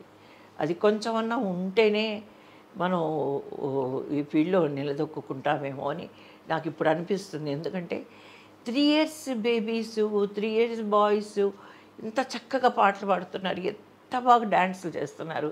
ఇప్పుడు ఇంకా మిగతా పెద్దవాళ్ళు అయితేనేమి, పిల్లవాళ్ళు అయితేనేమి, అందరూ ఎంత చక్కగా యాక్టింగ్ పరంగా, మ్యూజిక్ పరంగా ఎంత టాలెంట్స్ ఉన్నాయి అందరి దగ్గర, బోల్డంత టాలెంట్స్ ఉన్నాయి. వాళ్ళందరూ ఇప్పుడు ఓకే, టీవీ అనేది భాగ్యం నిజంగా, మనకు అది వచ్చింది కాబట్టి మనం చూడగలుగుతున్నాం, వాళ్ళే ఎక్స్పోజ్ అవుతున్నారు. కానీ టాలెంట్స్ ఉన్న వాళ్ళు ఎంతోమంది ఉన్నారు మనకన్నా. నాకైతే నాకు టాలెంట్స్ ఉందంటే నేను ఒప్పుకోను. ఏదో అదృష్టం, ఏదో ఎలా కలిసి వచ్చిందంటే ఒప్పుకుంటాను, కలిసి వచ్చిందంటే ఒప్పుకుంటాను. కానీ నేను పెద్ద ఆర్టిస్టు, నేను పెద్ద కళాకారుని అంతా ఏమీ లేదు. మీ గొప్పదనం అది లేదు. నిజంగా కాదు. ఏముంది, వాళ్ళు చెప్తున్నారో మనం చేస్తున్నాం, కొంచెం ఆలోచిస్తున్నాం. ఆ ఆలోచన కూడా నాకు ఈ మధ్య ఈ క్యారెక్టర్ ఇలా చేస్తే బాగుంటుందేమో అని అనుకోవడం కూడా చాలా లేటుగానే నేను రియలైజ్ అయ్యాను నిజంగా. తర్వాత సినిమాలు చూస్తూ ఈ క్యారెక్టర్ని ఇలా చేస్తే బాగుండేదేమో అనే ఆలోచన ఇవన్నీ కొంచెం లేటుగానే వచ్చాయి నాకు. లేదంటే ఇంకొకటి, అప్పుడున్న డైరెక్టర్స్ మనం ఎక్కువ చేసినా తక్కువ చేసినా ఒప్పుకునేవాళ్ళు కాదు. వాళ్ళు ఒక క్యారెక్టర్కి ఈ క్యారెక్టర్ ఇదే మాట్లాడాలి, ఇలాగే ఉండాలి అని వాళ్ళు ఒక 6 months 1 year ఆ క్యారెక్టర్స్ మీద కూర్చొని డిస్కషన్ చేసి మనల్ని సెలెక్ట్ చేసుకొని వాళ్ళు తీసేటప్పుడు మనం ఎవరు ఇలా వద్దు సార్, ఇలా చేద్దాం సార్ అని చెప్పడానికి నాకు అది ఇష్టం ఉండదు. అందుకని ఎస్వి కృష్ణారెడ్డి గారి దగ్గర కానీ, శరత్ గారు, ఎవరితో ఏ డైరెక్టర్స్ అయినా, రాఘవేంద్ర గారు అయినా సరే యాక్ట్ చేస్తే డైరెక్టర్ రాఘవేంద్ర గారు కొంచెం షౌటింగ్ తగ్గించనేవాళ్ళు. అలాగే ఎస్వి కృష్ణారెడ్డి గారు, మీరు కొంచెం పెంచచ్చు కదా అంటే పెంచితే ఇది వై విజయ్ గారు అనేవాళ్ళు. శరత్ గారితే విజయ ఏంటి యాక్టింగ్ అంతా దాచుకున్నావా, కొంచెం అంటే కొంచెం గట్టిగా మాట్లాడితే గయ్యాళితనంగా ఉంటుంది అంతే కదా సార్ అనేదాన్ని. అంటే కొంచెం గట్టిగా మాట్లాడు, కొంచెం ఇదిగా మాట్లాడంటే ఇది అనేవాళ్ళు. అలాగే ఒక్కొక్కరి దగ్గర వాళ్ళకు, అలాగే బాలచంద్ర గారి దగ్గర ఆయన అయితే అసలు కళ్ళతో చెప్పేయాలి. ఆయనకు టైమింగ్ ఇంపార్టెంట్. నువ్వు తెలుగు లాంగ్వేజ్ మాట్లాడు, తమిళ్ మాట్లాడు, హిందీ మాట్లాడు, భాషతో సంబంధమే లేదు, టైమింగ్. కానీ టైమింగ్. ఒక షాట్లో నేను ఆమా అని చెప్పాలి. అప్పటికి నేను తమిళ్లో బాగా చాలా సినిమాలు చేశాను. ఇది మనిదన్న మరుపక్కం రజనీకాంత్ గారితో చేసేటప్పుడు హీరోయిన్గా చేశాను. ఆ సినిమాలో ఆమా అనేది రజనీ గారితో చెప్పాలి. నేను ఇలా ఉన్నాను, ఆమా అన్న. ఎంత విజయ ఎందుకు తల టైమింగ్, నీ కోపాన్ని నీ దీన్ని అలా పెట్టుకొని ఆమా అంటే తల పడకుండా చెప్తేనే అర్థమవుతుంది కదా. అవును, ఆమా అంటే ఏదో అలిగి ఆమా చెప్పినట్టుంది. తల ఆడించకుండా ఆమా అంటే దాంట్లో ఒక భయం, మాటలు భయం కలిగించేలాగుంది కదా. అంత క్యాలిక్యులేటెడ్గా. మరి అలాంటి వాళ్ళ దగ్గర చేసినప్పుడు నా అంతకు నేను చేసేదాన్ని కాదు. ఎప్పుడంటే నీదా పెరియ ఆర్టిస్ట్ అయిటియే నీ పడిని అనేవాళ్ళు. సార్ వద్దు సార్, వేణా సార్, నేను ఇంగ్లీష్ సొల్లుంగి సార్ అనేదాన్ని. అలాగే నేను ఏంటంటే ఈ క్యారెక్టర్ ఇలాగే చేయాలి, ఇలా చేస్తే బాగుంటుంది సార్, ఈ డిస్కషన్స్ దాన్ని పెట్టను. ఏ డైరెక్టర్ గారికి వాళ్ళు మెయిన్ కదా, కెప్టెన్ ఆఫ్ ద షిప్ అంటారు. అప్పుడు వాళ్ళకి తగినట్టుగా మనం యాక్ట్ చేయాలి, కానీ మన ఇష్టంగా మనం చేసి ఇది వద్దు, బాగాలేదు, ఇది ఓవర్గా ఉందని ఎందుకు అనిపించుకోవడం. అందుకని అడిగేదాన్ని, సరే ఎలా చేయాలి, వాళ్ళు ఎలా చేయంటే అలా చేసేదాన్ని అంతే. దాంట్లో ఏంటంటే ఇంకొంచెం ఏదైనా మసాలా ఏదైనా వేయాలనుకుంటే నేను అనుకున్నప్పుడు టేక్లో వేసేదాన్ని. చిన్న చిన్న మసాలాలు, చిన్న మసాలాలు, చిన్న గ్యాపులు, ఇట్లా మూతి విడిచడాలు, అనడాలు, ఇలాంటివి ఇంత నేను చేసేదాన్ని. Exceptional, excellent. సో మీరైతే ఇంకా మరింతగా తెర మీద కల్పించి, మురిపించి, మైమరపించి, మెరిపించి అన్ని అదే ఓన్లీ 45-50 years క్యారెక్టర్స్ అయితే బెస్ట్ మీకు. అలా వచ్చి మీరు అన్ని వదనలు మీరే ఉండాలి, అందరికీ వదిన మీరే 10 ఏళ్ళు. సరే ఏంటో మీ నోటి వాక్ అంటారు కదా, అలా పలిస్తే చాలా బెస్ట్గా ఉంటుంది. కానీ ఏజ్ తగినట్టుగా చేస్తేనే కొంచెం మర్యాదగా ఉంటుందేమో. చూద్దాం ఏ క్యారెక్టర్ వచ్చేసి అంత దైవ నిర్ణయంతోనే వచ్చారు మీరు ఇంత దూరం. కానీ మాకు చాలా సంతోషం, మీరు ఇంత ఆత్మీయతతో మీ కుటుంబం అంతా మమ్మల్ని రిసీవ్ చేసుకుని ఇన్ని విషయాలు చెప్పినందుకు మీకు రుణపడి ఉంటాము. తర్వాత తరాల వాళ్ళకి తెలియాలి వై విజయ గారు ఎంత కష్టపడి ఎలా అసలు ఎన్ని ఇండస్ట్రీస్లో ఆవిడకి ఎలా అంత మంచి పేరు ఎలా వచ్చిందని చెప్పి, దానికి మీరు ఇవాళ పూర్తిగా అన్నీ చెప్పకపోయినా ముఖ్యమైనవని చెప్పినందుకు ధన్యవాదాలు విజయ గారు. చాలా థ్యాంక్స్. నా ధన్యవాదాలు. నాకు కూడా టైం పోయిందే తెలియలేదు మీతో మాట్లాడడం వల్ల. నాకు కూడా చాలా హ్యాపీగా ఉంది. అప్పుడప్పుడు మన మనసులో మాటలు ఒకరితో షేర్ చేసుకుంటే ఒక తృప్తిగా ఉంటుంది, ఆనందం. అండ్ డాన్స్ స్టెప్ వేసినందుకు ధన్యవాదాలు. అది సడన్గా చేయించారు, లేదంటే నేను కొంచెం నిలబడి కొంచెం ప్రాక్టీస్ చేస్తానేమో. Okay, thank you very much. Okay, bye. Bye. Please subscribe I dream.